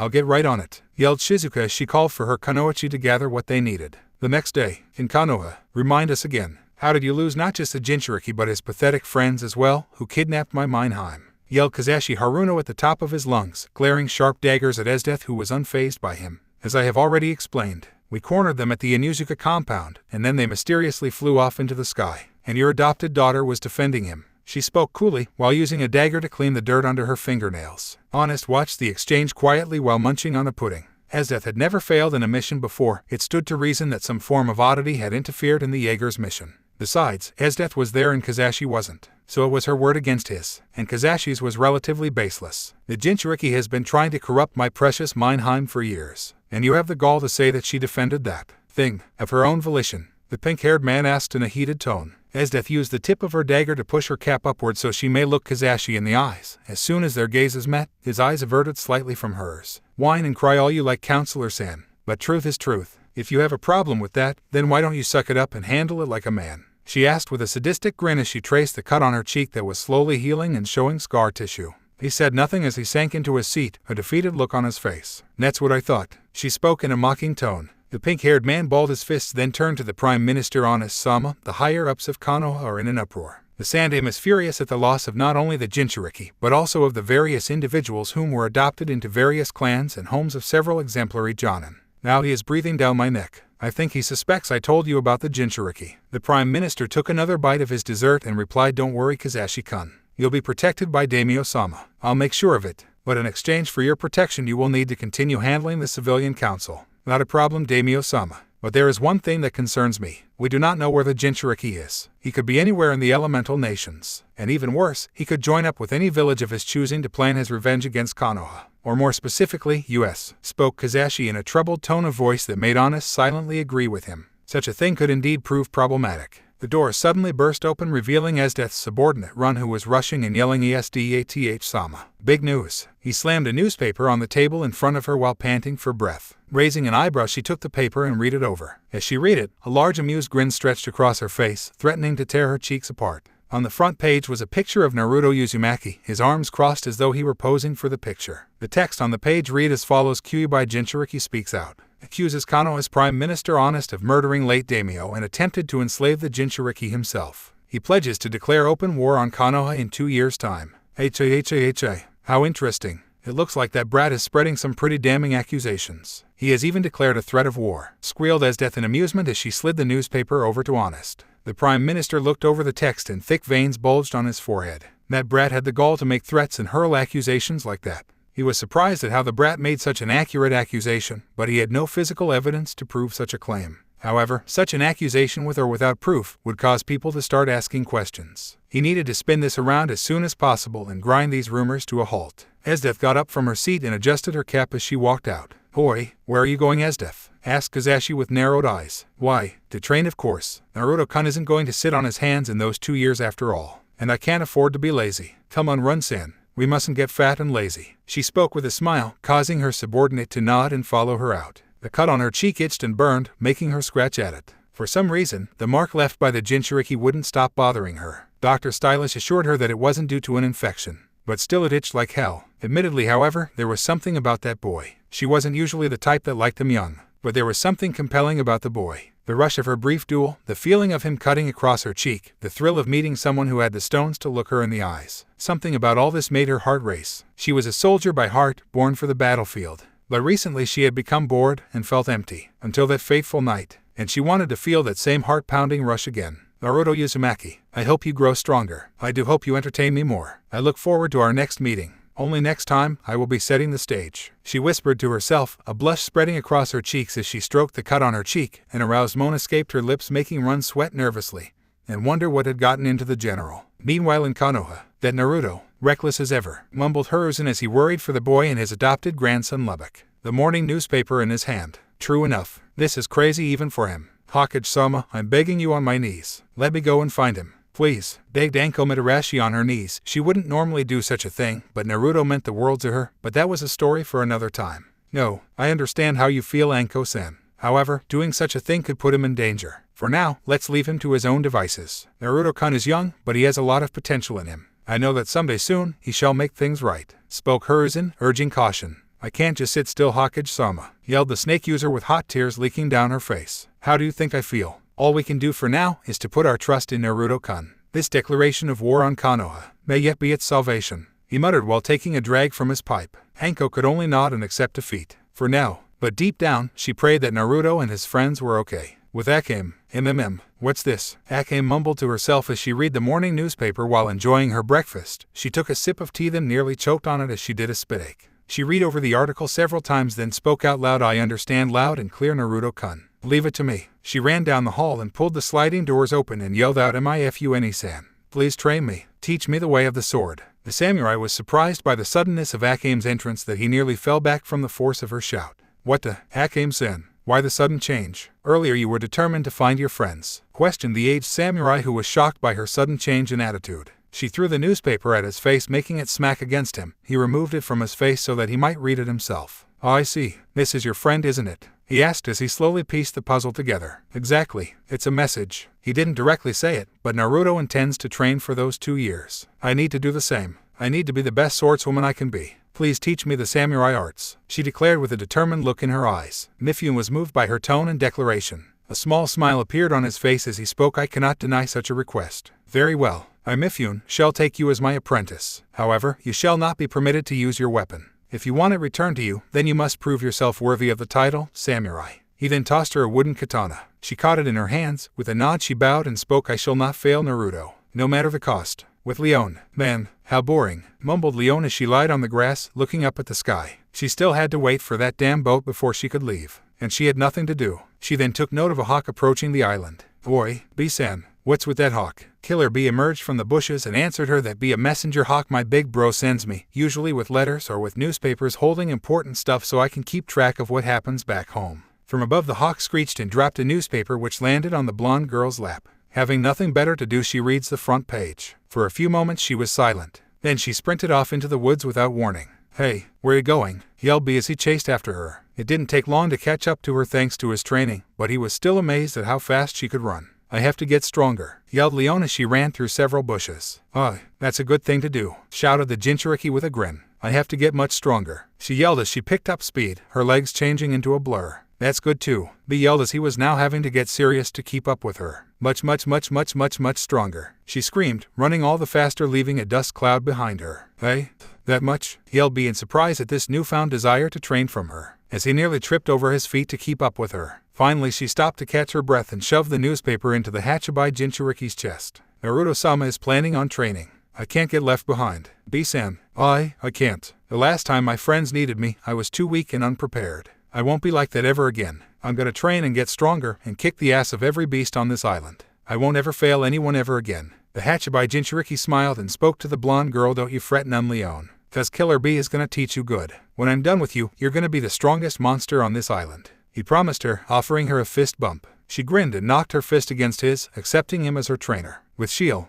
was walking through the market of a nearby town, doing some shopping for food for Zabuza and Haku to help repay them for caring for her until she found a clue about her friends. She carried the bag of food with a small smile as she hummed a little tune. She then passed by a newspaper stand and glanced at the newspapers for a brief moment. She then froze and slowly stepped backwards and turned her attention to the newspapers again. It was an article about Naruto. She read it over, but then a look of confusion crossed her face due to her airheadedness. She didn't get the message at first. 2 years. Why so long? Is it to prepare? I get it now. Naruto-kun is gonna train and get stronger. I need to do the same. Oh, but I don't have anyone to teach me. Wait, yes I do. Zabuza-san can teach me, she yelled, then rushed back to their camp. After some minutes of running she made it back to the swordsman's camp and was out of breath.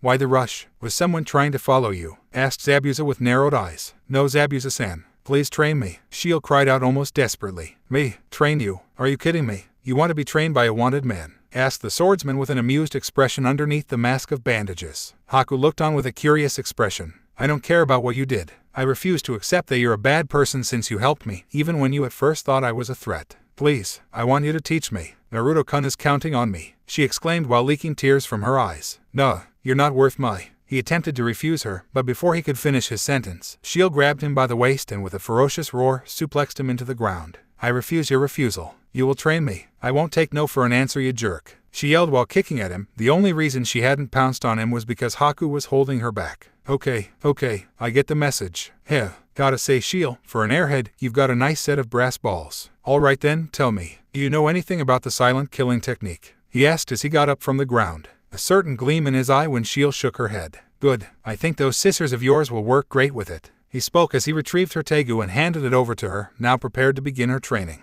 With Chelsea, and don't come back, yelled the owner of a casino as he slammed the doors to his establishment. Wow, that's the third one we've been banned from, spoke Shizune as she was helping carry several large bags stuffed full of cash. Since helping put Chelsea, the lollipop lover proved to be an excellent poker player. Perhaps a little too good. She had cleared out the casinos so much that they banned them from playing there. But the cash she earned was helping clear Tsunade's debts. Damn girl, you're good at this. A few more of these and my debts will be cleared, spoke Tsunade with a happy expression as she gave Chelsea a hug. The girl merely chuckled at the praise, but was happy to help out her rescuers a bit. Shizune took note of a nearby newspaper dispenser, then yelled out, Chelsea, I think you need to see this. At her call, the lollipop lover approached and read the front page of the paper through the dispenser's display. A frown appeared on her face for a moment, but then she smiled and spoke. Understood, Naruto-kun. I'll be ready in 2 years. Tsunade-san, please train me. The Sanin blanched at her request for a moment, but then replied, sorry. No can do, kid. I'm not interested in teaching a brat like you my healing arts or my super strength. Chelsea frowned for a moment, then spoke in a malicious tone. Oh, then I guess you don't want my help to clear your debts. Good luck in winning all that cash with your crappy luck. That's blackmail, you little shit, screamed the Sanin as she flushed red from anger. I clear your debts. You train me for 2 years. I'd say that is a fair trade. The girl replied as she rolled the lollipop around in her mouth. Tsunade slumped her shoulders in defeat, knowing she could never hope to clear out her debts on her own. Fine, okay, you win. At least tell me why. Okay, she asked while crossing her arms. Chelsea removed the lollipop from her mouth and answered it as for the sake of a special someone that won't know what to do without me. That's so. Heh,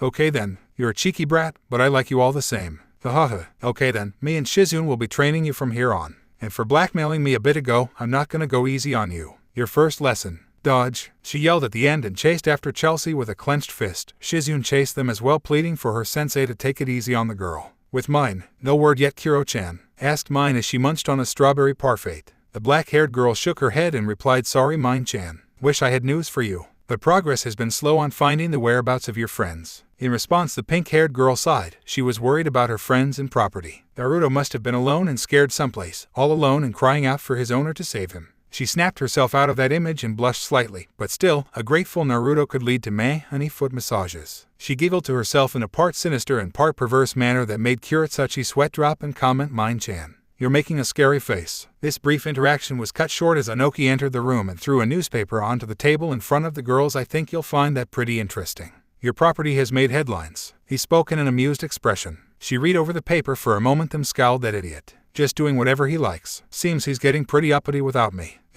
Still, if he's gonna get stronger, then I need to do the same. But, how am I gonna do that? She asked, more to herself since she wasn't good at taijutsu and the like, since she practiced long-range attacks with pumpkin. What about our explosive clay? Asked the black-haired girl while providing a suggestion. Kuretsuchi, don't just blurt out things like that. Our explosive clay isn't meant for outsiders, especially since Deidara went rogue, yelled at Tsuchikage with steam coming out of his ears. Explosive clay? Asked the pink-haired girl in curiosity. Such a thing could prove really useful in setting up traps and the like, which would complement her long-range attacks quite nicely. Yes, but we aren't gonna teach you how to use it, yelled Anoki as he crossed his arms, only for Mine to dump her parfait on his head. Oh no, that's not gonna fly here, old man. Tell me more about this explosive clay or I'll really give you a backache. She yelled angrily while glaring daggers at the aged Tsuchikage. Yes, Mine-san. Sorry, Mine-san, replied the Tsuchikage in fear of his back being snapped in two. So easy, yelled the cage's granddaughter while slapping at the air at how easily her grandfather caved. With Biolette, Reikage-san. Breaking news, yelled Mabui as she entered A's private training room with the morning newspaper in hand. Biolette wiped his sweat-covered forehead with a towel and accepted the newspaper. After reading it over, he let out a loud roar and immediately started hitting at a punching bag.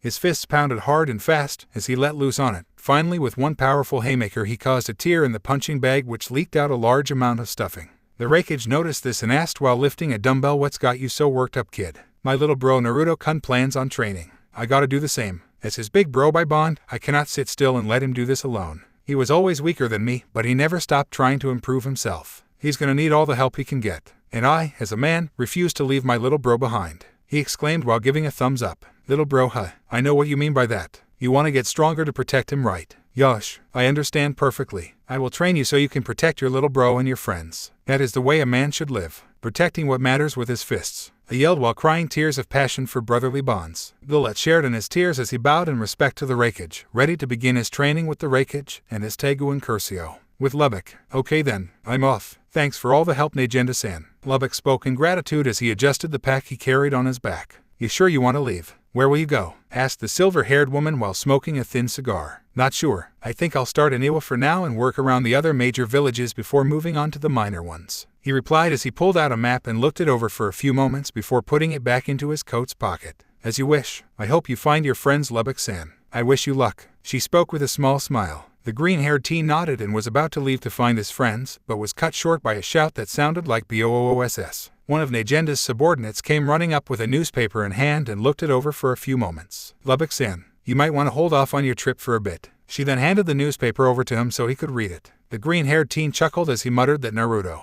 he gets into all sorts of things. Well, I guess he's training right now. Yes, I'd better do the same." Najenda smiled and then decided to offer him some training.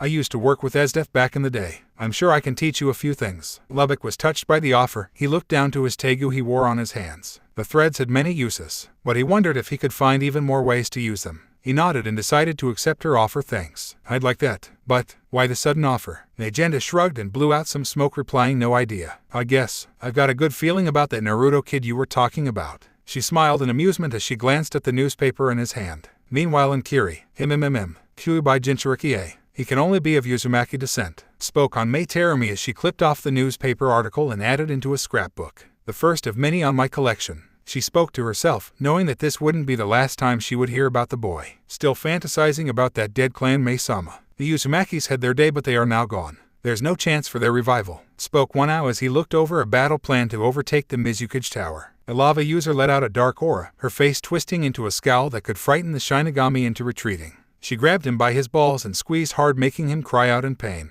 "House-in, don't you ever, and I mean never, disrespect the Uzumaki family in front of me. If I hear you disrespect them again, I will melt a vagina into your body." "Got it. Yes, I won't ever talk badly about the Uzumakis again." The shinobi screamed in terror, fearing for his life and manhood. "Excellent. If we succeed in defeating Agura, then you shall be doing all non-essential paperwork for me for the next 5 years." She spoke in a malicious tone, making the shinobi wonder what made this woman so fanatically loyal to a dead clan. "And, thou, did you just think badly about the Uzumaki clan?" "No, Mai-sama, I swear." He squealed out on horror at the fact she seemingly read his mind. "Good, and remember, Ao-sen, I know where you sleep." She spoke with a dark glint in her eye that promised pain unimaginable. "With Naruto, think they got the message?" Naruto asked as he stretched out his limbs. Balsa doing the same and also giving her spear a few practice swings. "I believe so. I'm confident your friends shall begin their training just like you." The spear wielder replied with a small smile. "Hey there, I got you a present, Naruto-kun," spoke a voice behind the blonde that made him quickly turn around,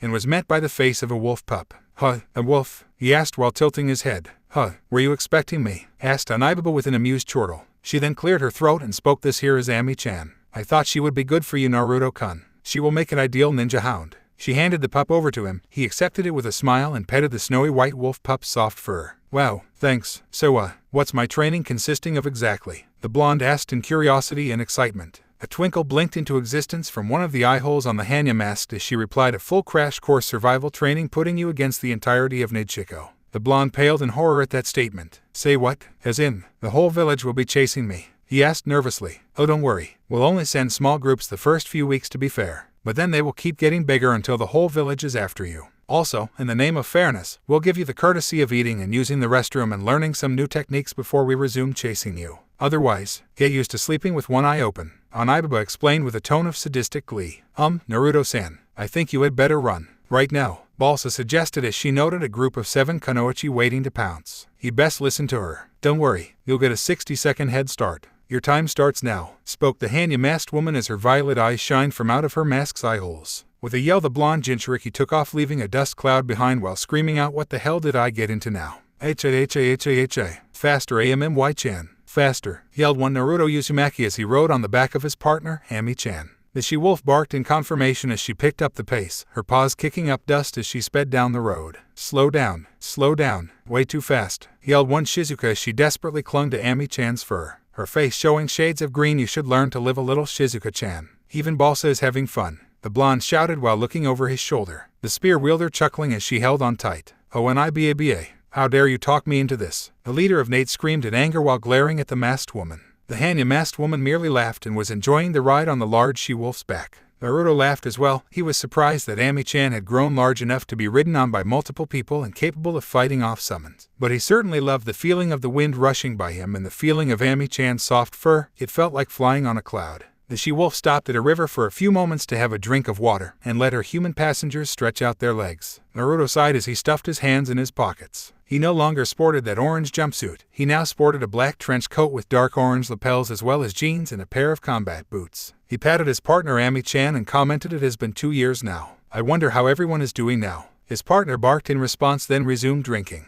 A small screech sound came as a bat descended from the sky carrying a black envelope. Naruto recognized it as a very specially trained messenger bat. Some say it could find the intended recipient anywhere in the world. The blonde took the black envelope from the bat, causing it to squeak a few times, then fly away. He broke the wax seal, keeping the envelope shut, and pulled out a letter, addressed to him by the General Esdeath herself. He hummed to himself as he began to read its contents. Greetings to you, Naruto Uzumaki. It has been 2 years since your disappearance. By now you and your friends will no doubt be coming to take your revenge on Prime Minister Honest, his child daimyo puppet, and possibly myself and my Jagers. I understand that perfectly. I now take pen in hand and cordially invite you and your friends to a very special celebration to commemorate your return tomorrow. I call it the Festival of Blood. There will be numerous competitions, games, and prizes. And more importantly, you and your friends are all invited, and you should know that Honest and myself will be here personally. Inside this envelope shall be a golden ticket, your all-access pass to participate in the fun and games. Yours truly, General Esdeath. With a raised eyebrow he pulled out the mentioned ticket that seemed to be laced with gold dust on the paper. Ew, fancy. Seems like the General is expecting you.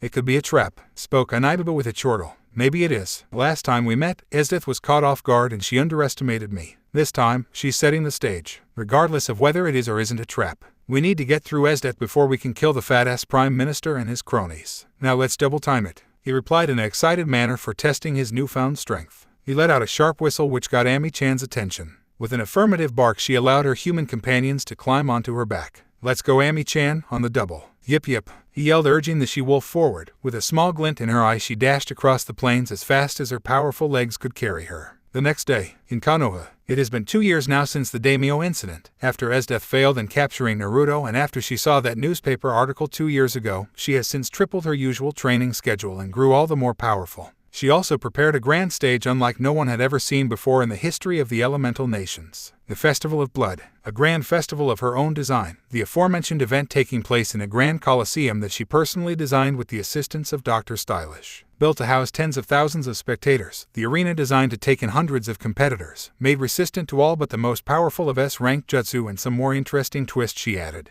It was here she would not only test the mettle of Naruto and his friends, but also amuse herself with the blood and gore made from foreign shinobi. No expense was spared in her grand plans for Naruto and for weakening the other nations by depleting their numbers. The crowds were excited over this new event, as were the competition from all across the nations. All eagerly awaited Esdeath's announcement for the festival. From the general's private box, Esdeath leaned back in her chair, a large grin plastered on her face as she traced the scar on her cheek that she received 2 years ago. Still to this day it wouldn't stop itching, no matter how much she scratched. "General, it's time for a stylish speech," spoke Dr. Stylish as he tossed her a microphone. She easily caught it in her hands and then walked forward to the balcony where everyone could see her. She clicked it on, causing some feedback to sound through the speakers, which shushed the crowd. She cleared her throat and began to speak into the mic. "Good morning, everyone. I am your host, the one, the only, General Esdeath." The crowd cheered in response to her enthusiastic introduction. She soaked in the cheers for a moment, then began to speak. "It is my great pleasure to welcome one and all from all villages across the nations. I have taken great pains and expenses to give you the first ever multinational festival, the Festival of Blood.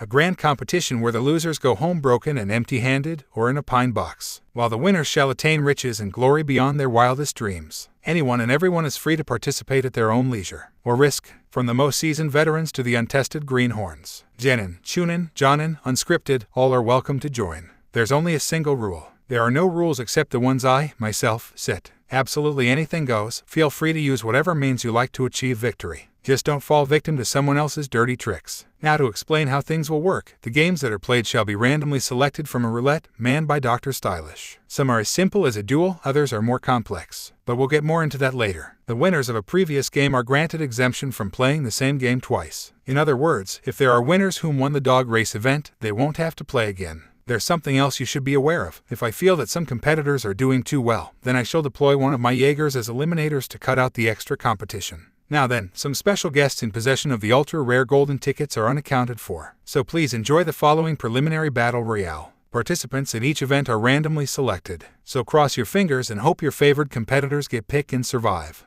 The last 5 participants standing win. Once she was finished speaking, she turned off the microphone with a small click. With a grin, Dr. Stylish started the randomizer to select the participants of this round. For the most part it was nothing but nobodies, no major names this time. How disappointing.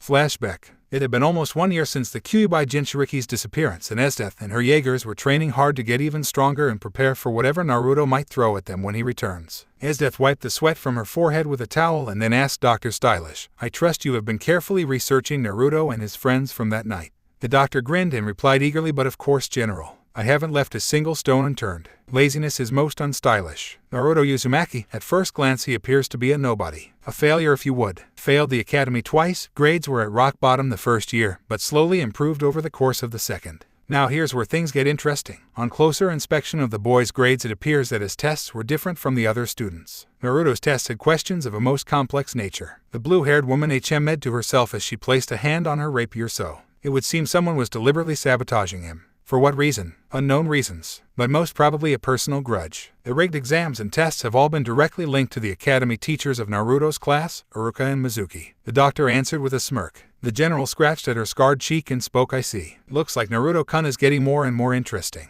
How fares the construction of my Colosseum? It is a massive undertaking, General. Those designs and features you requested from our contacts in Snow Country aren't cheap, and the workers are demanding more pay for handling such dangerous machines and equipment." The doctor answered in a slightly nervous tone, knowing that an angered Esdeath is never a good thing. "I don't care. Pay the workers what they want so long as they stay on schedule. If they fall behind, then they'll lose their paychecks and arms. I want no expense spared for this project of mine." She spoke with a malicious tone and smile. A blush crosses her face as she resumes the habit of tracing the scar she received a year ago. A sensual moan escaping her lips as she imagined her and Naruto dancing together in the throes of battle and death. The doctor raised an eyebrow and had a gut feeling that something happened to the general when she faced the Jinchuriki. He couldn't explain it, but it seemed like she has become obsessed about him, and now this obsession was manifesting into the desire to meet Naruto Uzumaki on her own terms. The doctor merely adjusted his glasses and resumed his work in keeping up with the construction of Esdeath's Colosseum. In flashback, Dr. Stylish, "The gong if you please," asked the general impatiently as she wanted to get this boring match over with so the festival can go to a more exciting event.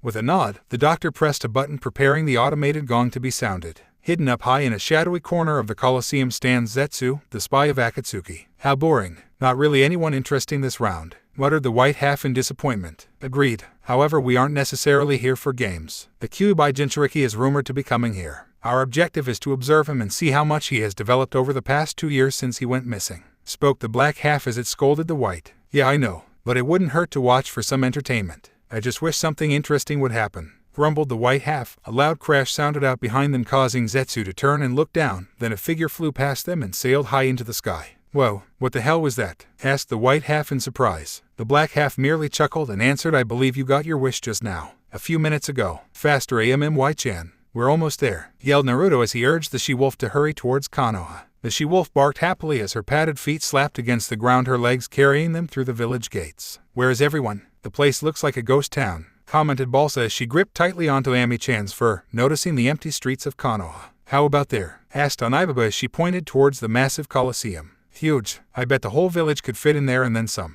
Ami-chan, go towards the coliseum and step on it, yelled Naruto. The she-wolf barked in confirmation and sped towards the massive coliseum. Shizuka's face was turning all shades of green as she bounced on the wolf's back. She weakly looked up and found that they were getting closer and closer to their destination. Too close. Slow down. Slow down. We are gonna crash. Tell Ammy-chan to stop, she screamed out while trying to hold in her breakfast. Never. Ammy-chan, jump, the blonde yelled out while pointing towards the sky. The wolf's eyes darkened, a fierce spark filling them as it leapt high up into the air, her paw pads slapping against the surface of the Colosseum's walls to bound even higher into the air. Hey, I think I saw a guy that looked like a Venus flytrap, yelled Balsa as she held tight to the wolf. What? You see him too? Screamed Shizuka with swirls in her eyes, her ability to tell up from down now gone. Present time. The doctor was now prepped and ready to ring the gong. All that was required was to now push the big red button in his hand. The crowd eagerly awaited for the gong to be rung, the competitors as well as they all got into readied stances. Wait, yelled Esdeath, making her subordinate yelp and nearly dropped the remote in his hand before he could push the button. He looked at her wondering why she stopped him. She was looking up into the sky at something. He followed her gaze and saw a faint shape descending towards the arena. Hoi, what's it falling down? Asked a random civilian as the crowd and competitors looked up towards the sky. A series of yells becomes audible as the unidentified object descends. Onibaba, I blame you for this. You encourage this kind of behavior, yelled a female voice in anger. You're blaming me. I didn't teach him anything about this, yelled another feminine voice. The object was then identified as a silvery white wolf with crimson marking descending from the skies, and on its back were a group of people. One of them, a very familiar blonde. Yo, Naruto, Uzumaki, his BGMI, yelled the blonde Jinchuriki down to the arena, many possessing looks of shock at the blonde's grand entrance. In the daimyo's box, Honest's eyes nearly popped out of his head as he almost choked on some food he was eating. The child daimyo sitting in the throne had eyes as wide as dinner plates. Dr. Stylish cried tears as he screamed out what a stylish entrance. Esdeath, however, had a very pleased look on her face that Naruto had accepted her invitation. Things were now going to get that much more lively. She giggled as she traced the scar on her cheek, which was now throbbing and itching all the more. The competitors in the arena cleared the center of the arena believing the wolf would crash down to the ground. Instead it landed on the ground without so much as a scratch or broken bone. It barked happily as Naruto leapt down and hugged the wolf's leg. He then turned his attention to the crowds and gave a victory sign. Then he pulled out his golden ticket from his pocket and yelled out towards Esdeath, I got your invitation. I am now here to participate. Esdeath. From her seat Esdeath grinned in an almost feral manner, her eyes shining with sadistic glee. From the daimyo's box, Kazashi leaned towards Honest and whispered, the brat actually came back. We should have him arrested immediately, Honest-sama. The Prime Minister merely chuckled and replied, tempting, but I do not think Esdeath would appreciate us spoiling her festival. Let her have her fun for now. Besides, this way we can get a better understanding on how to handle this boy. In response, Kazashi reluctantly nodded, his eyes glaring at Esdeath, whom he considered nothing but a thug that does whatever the hell she wants. Back in the arena, Balsa and Onibaba carried the now unconscious Shizuka towards the spectator seats so the Kunoichi could recover and they can cheer on Naruto. The blonde himself, however, was scoping out the competition with his chakra sensory, which he learned over the past 2 years among other things. Damn, there's nothing here but Chunin-level jarheads. I don't want to show off my skills on this bunch of losers. Oi, Ami-chan, you mind?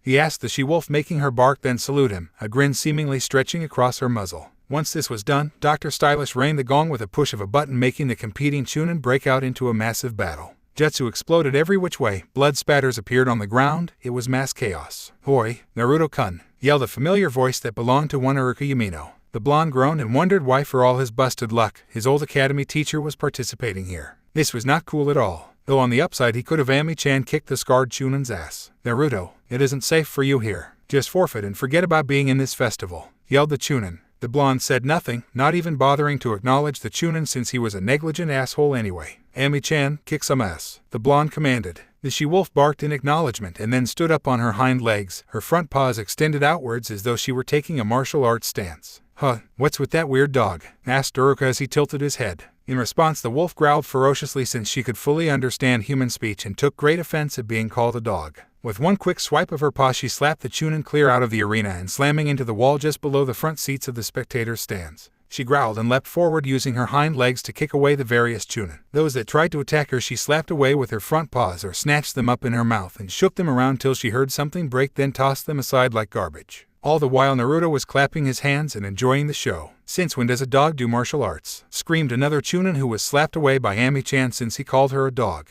The gong rang again, signaling the end of the round. The winners were then displayed on a screen, one of which being Naruto himself since the wolf was his. In Esdeath's private box she growled and bit her lip slightly since she didn't get a chance to see him in action. Damn it, I wanted to see how strong he'd gotten. He let that wolf do all the work. I guess he's saving up for a more important matchup. She grumbled in disappointment. Then her subordinate Wave ran up to her and whispered something in her ear. A large grin formed on her face as she nodded in acknowledgement. She picked up her microphone and clicked it on, announcing to her audience, "Everyone. It has come to my attention that some very special guests have just arrived to aid in making our festival much more entertaining. 4 cages have just arrived and have all volunteered to partake in the festival. They shall be a part of the Cage Summit event. The rules are simple. A competitor shall be chosen and shall fight a cage of their choosing. Then, they must last 10 minutes or defeat their selected cage. From here in Konoha, we have the Sandame Hokage, hers and Sarutobi. From Kiri, we have the newest cage, Mizukage Terumi. From Kumo, the Reikage from Iwa, the Tsuchikage Anoki. Regrettably, the Cage has yet to arrive. I hope you enjoy the Cage Summit event." With that said, she clicked off the microphone and pointed towards the cage box, where the 4 cages were all seated, the crowd cheering in excitement and anticipation. She smirked and spoke to Dr. Stylish. "Next round.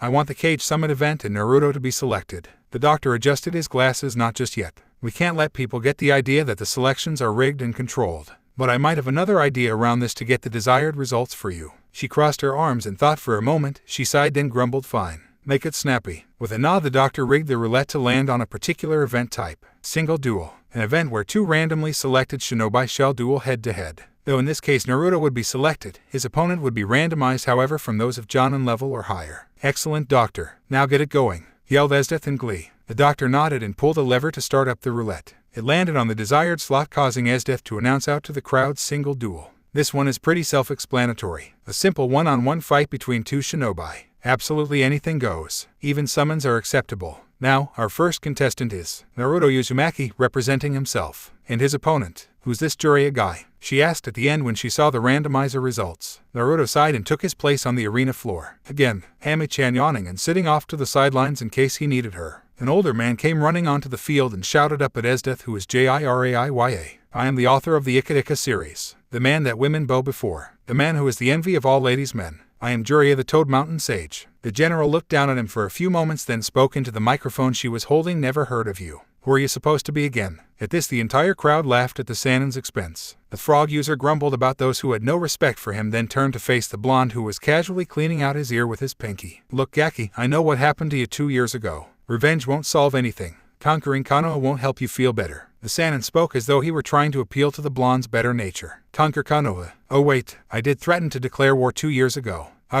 Truth of the matter is, I wasn't entirely serious. I don't want to conquer anything. I just want to live my life however I like. But, the fat ass up there gorging himself won't leave me alone. So I'm gonna kick Esdeath's ass, then I'm gonna do the most terrible thing I can think of to the Prime Minister," he announced for all the Colosseum to hear. The reactions were mixed from amazed to horrified. The Prime Minister grit his teeth, thick veins popping on his head from the brat's audacity on making threats. Esdeath, however, her face remained impassive for a few moments and remained unreadable. But then, her face twisted into a sickly sweet and sadistic smile. "Hey, wants to live as he likes. Doesn't want to conquer anything. Will kick my ass. Naruto Uzumaki, you astound me. I want to know more about you. More.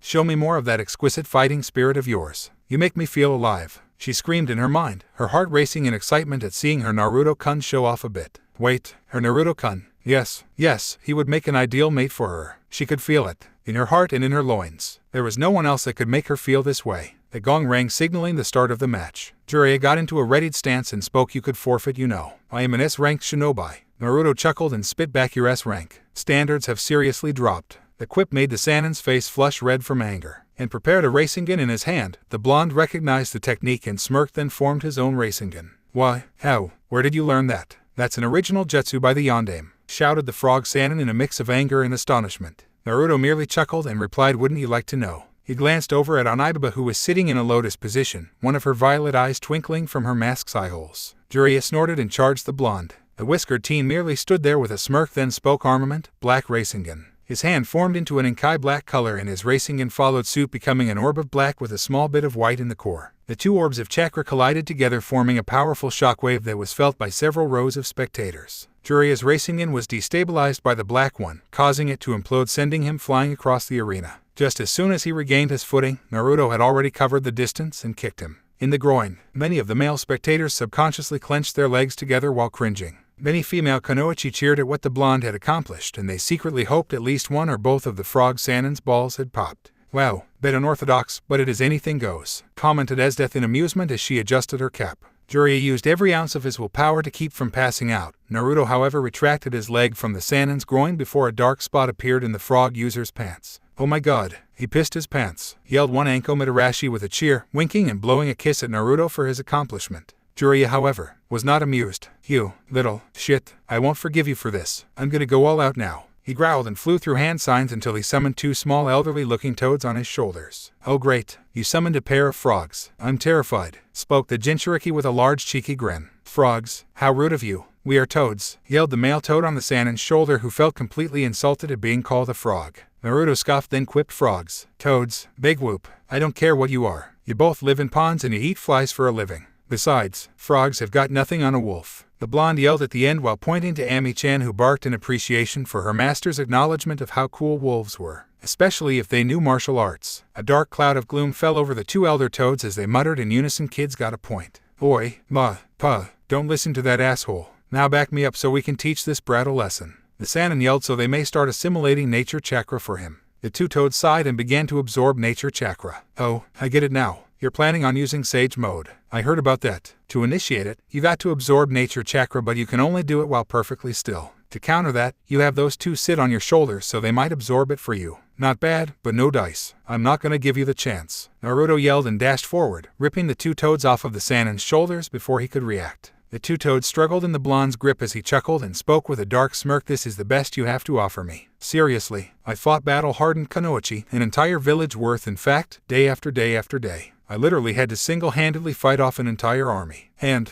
I'm not really impressed by you. Seems your whole strategy revolves around your toad summons. Tusk, relying on a single strategy is a surefire way to get yourself killed. Naruto whistled and threw the two toads up in the air. Ami-chan growled and leapt up to obliterate the two toads with a swipe of her paw. Yelling in panic, the two dispelled themselves to return home to safety. The toad Sannin growled in frustration and ran through hand signs again, planning to summon them back. That won't work. I'll just do the same thing. You're just an old washed-up man that thinks he can play with the big boys. Naruto spoke to further push the Sannin's buttons in order to unbalance him. Grrrrrrrrr. Shoot up, you fucking brat. I knew you were a mistake the moment you popped out of your fucking sociopath of a mother eye. The frog Sannin froze up when he realized what flew out of his mouth without realizing it. Wait, what was it about my mother? You mean to say, you knew her? The blonde asked with a raised eyebrow, his eyes flashing crimson. Oh, he knew her all right. In fact, he once tried to hit on her while she was pregnant. I guess he wanted to punch his V card with a hot prego babe. Didn't work. He spent about 4 months eating his meals through a straw. Spoke Onibaba as she chuckled darkly. The Sannin paled until his complexion matched that of his former teammate Orochimaru.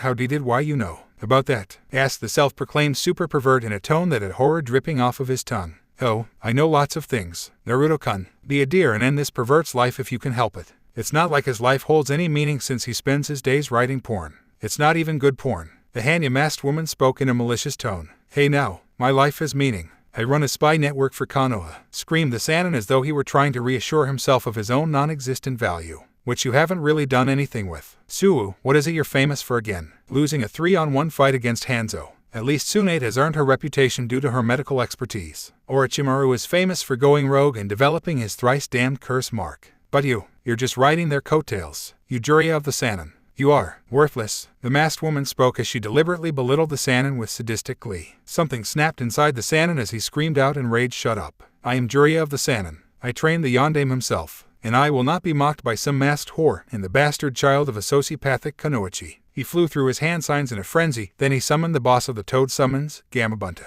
The boss summons was confused for a moment when he found himself summoned in the middle of an enormous coliseum and spoke, Oi now. Jiraiya, the hell did you summon me here for? You trying to show off or something? Naruto, however, laughed and yelled up, actually, I think he summoned you here to kick my ass. The boss summons looked down and then spoke with a smirk, so you're the little snotty tadpole that doesn't hold respect for us toads. Ma and Pa told me about you. Maybe now you're gonna show a bit of respect. Hell no, wolves are way cooler than frogs, shouted the blonde in defiance, much to the shock of everyone who couldn't believe the Jinchuriki had the stones to insult the boss summons. Ami-chan, however, barked in appreciation for what her master said. A thick vein bulged on Gamabunta's head as he yelled, we are not frogs, you little shit. We are toads. The giant toad drew his blade, then swung it downward towards the blonde Jinchuriki. Maybe you'll show some respect when I show you not to screw with us toads. Whoops, looks like I overdid it. I didn't want to pull this out too soon, but I guess there's nothing for it. Kaioken. Naruto shouted as he was engulfed by a crimson aura. He leaped high into the air and kicked at the giant blade. A massive shockwave occurred, the very force of it causing the snacks and beverages of numerous spectators to fly up into the air. Even the cages were forced to hold onto their hats. I will settle this in one shot. Kaioken times 2. Naruto yelled, the crimson aura flashing brighter. Then what many shinobi considered a miracle happened. The boss summons blade, shattered in half with a thunderous snap. The Jinchuriki surged forward and dealt a devastating kick to Gamabunta's stomach. The impact was so powerful the boss summons was forced off his feet. The giant toad then passed out from the blow, his pipe falling from his mouth as he dispelled. In Esdeath's private box she laughed heartily and spoke into her microphone. What a stunning victory. I declare this match officially over. Naruto Uzumaki is clearly the victor. Jiraiya looked up at the general and yelled, what? That's bullshit. I can keep fighting. The general merely waved a finger from side to side. Nope, I make the rules, and I believe you wasted a lot of chakra in summoning your boss summons. I declare that Naruto is the winner, and that's that. Now clear off my arena or I'll call my Jagers to throw you out. She yelled down to him, hoping that he'd give her Jagers an excuse to spill some blood. I won't forget this, yelled the Sannin as he ran off in disgrace, much to the spectators' amusement. In the caged box, Hiruzen was smoking his pipe, his gaze intensely focused on Naruto, still a bit immature. But still, deliberately upsetting and psychologically tormenting his opponent is a great strategy. And he has grown powerful enough to defeat even a boss summons. He's grown much on these past 2 years. He quietly spoke to himself. A small smile crossed his face as he realized that Naruto may be the only one that can save Konoha from itself. Naruto sighed and decided to sit next to the 3 Nade residents in the audience. How's Shizuka-chan? Asked the blonde with a small smile. Balsa replied to him while sharpening her spear, still unconscious. Who would have thought that she'd get motion sickness on Ami-chan's back? I guess that last leap into the arena was too much for her. He nodded and then glanced at Onibaba and asked, how do you know that stuff about my mother? Could it be that, before he could finish his question, the Hanya-masked woman put a finger to his lips to silence him? I said, not just yet. Later. I promise, Naruto-kun, she whispered to him, her violet eyes twinkling behind her mask. He slowly nods in understanding and allows for the topic to be shelved. For now at least. In Esdeath's private box, Esdeath is conversing with Dr. Stylish. All right, doctor, we'll give Naruto-kun a break this time. Pull up the Feast of Fools. I don't care about who participates. The doctor nodded and started up the rigged roulette wheel until it landed on the Feast of Fools event. Then when the randomizer started selecting participants, one in particular stood out from the rest.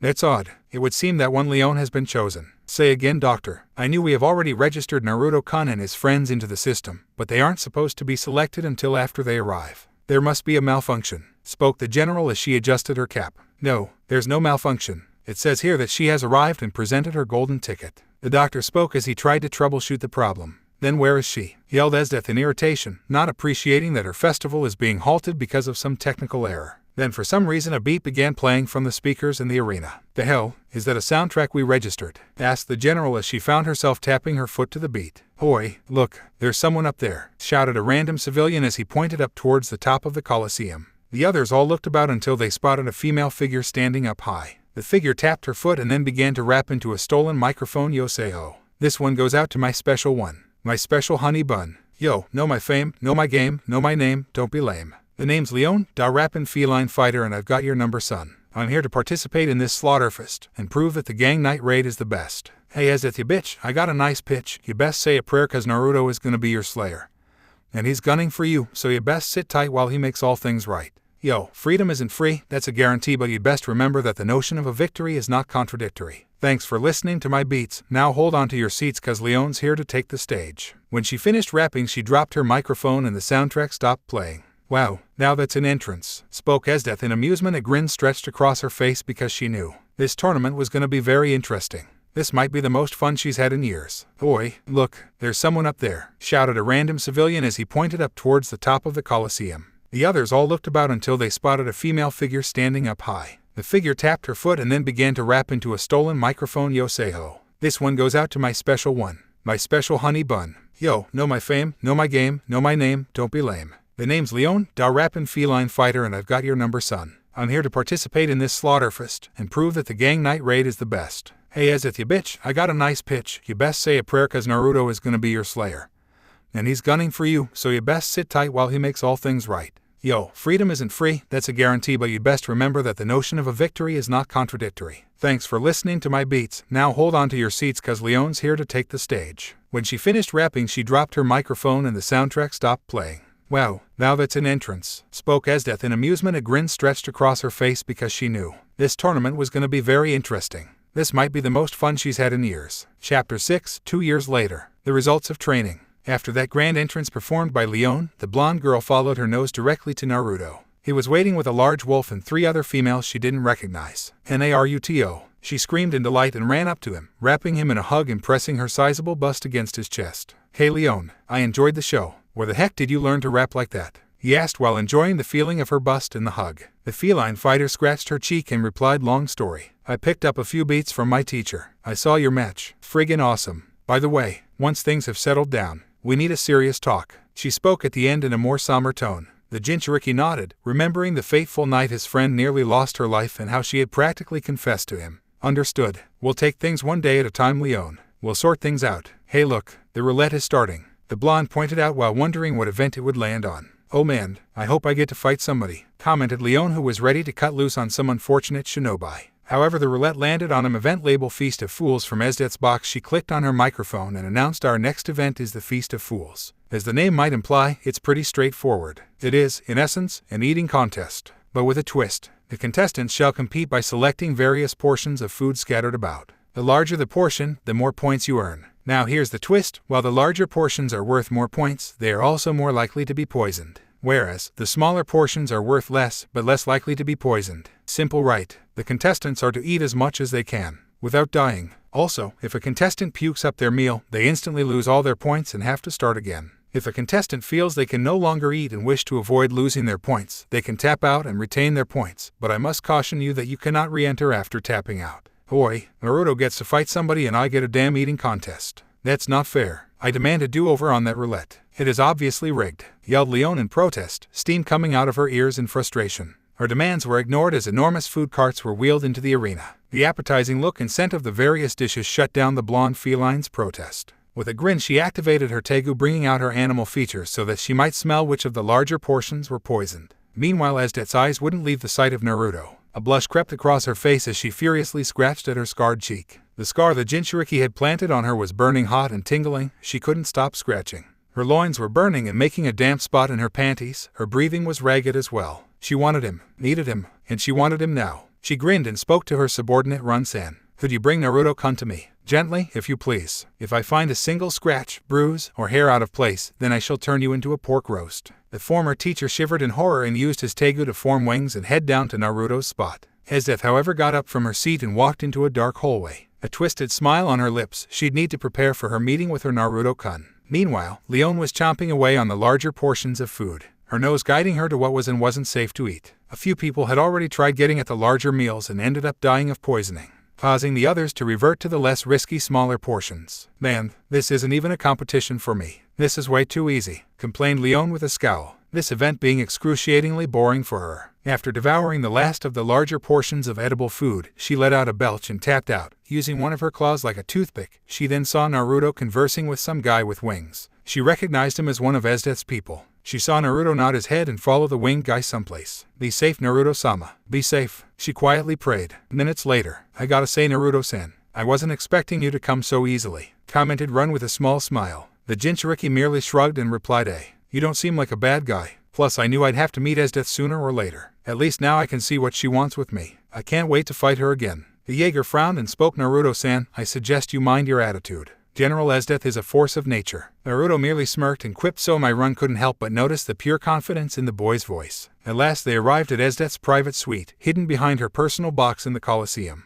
Run opened the door and the two saw Esdeath herself, dressed in a provocative manner, wearing a white silk nightgown. It was loosely tied at the front, which exposed an almost inappropriate amount of her creamy white skin, particularly that of her breasts and slender legs. Come on in, Naruto-kun. Run, you're dismissed for now. Her subordinate flushed furiously as he left in a hurry. Naruto entered inside, trying to fight down a blush. The blue-haired woman crossed her bare and smooth legs, then pointed at a seat across from herself. Have a seat, Naruto-kun. Can I offer you anything to drink? Water, champagne, wine? She asked in a sultry manner. No thanks, I'm good, he replied while sitting himself down. She scratched at her scarred cheek and spoke in a husky manner, so serious. Don't fret, I am not looking to harm you. You see, I have been having thoughts about you, she whispered at the end with a flushed face. The blonde raised an eyebrow in curiosity, then it slowly clicked in his mind. The provocative state of dress, the offers of champagne and wine, and now this. Esdeath was in love with him. I can't stop thinking about what happened that night. How you defeated me. How you cut my cheek. The scar you left on me. It won't stop itching and burning no matter how much I scratch. No ointments help either. Then, when I saw you in the papers, you caught my attention. And now, you defeated that boss summons with a single kick. Naruto-kun, I want you to be mine.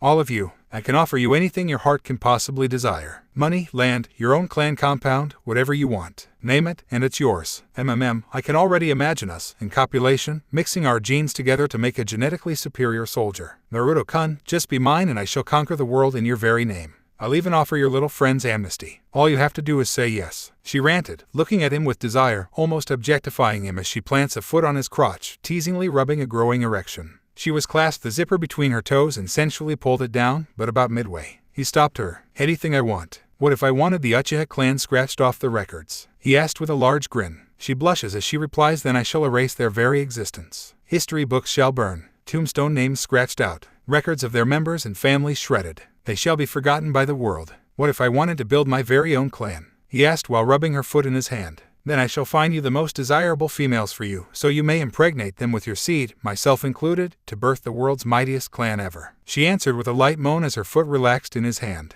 What if I wanted my own village? He asked again as he lowered her foot to the floor. She was disappointed he had stopped but replied, then I shall conquer whatever nation you despise and give you absolute power over it. All for you to exploit. Naruto-kun, I would do absolutely anything for you. All I demand in return is for you to be mine, to love me, to adore me, to fulfill my carnal desires for you. He was silent for a few moments. He could tell that Esdeath was obsessed about him in a less than healthy manner. He couldn't tell if she was crazy, or if she had found something she truly wanted and would do absolutely anything to hold on tight. He then asked her what if I wanted the Prime Minister's head on a spike. This time, her tongue stuck in her throat. Her mouth opened and closed a few times as she searched for an answer. Finally she sighed and spoke. I should have known you'd ask for such a thing. Naruto-kun, I would do absolutely anything for you. But my pride as a samurai cannot allow me to betray the trust of my daimyo-sama, and Honest is his chief advisor. As such, I cannot do as you ask. I am sorry, but if you say yes, then I can protect you. I can. He silenced her with a raised hand, a small smile on his face as he replied, thanks but no thanks, Esdeath.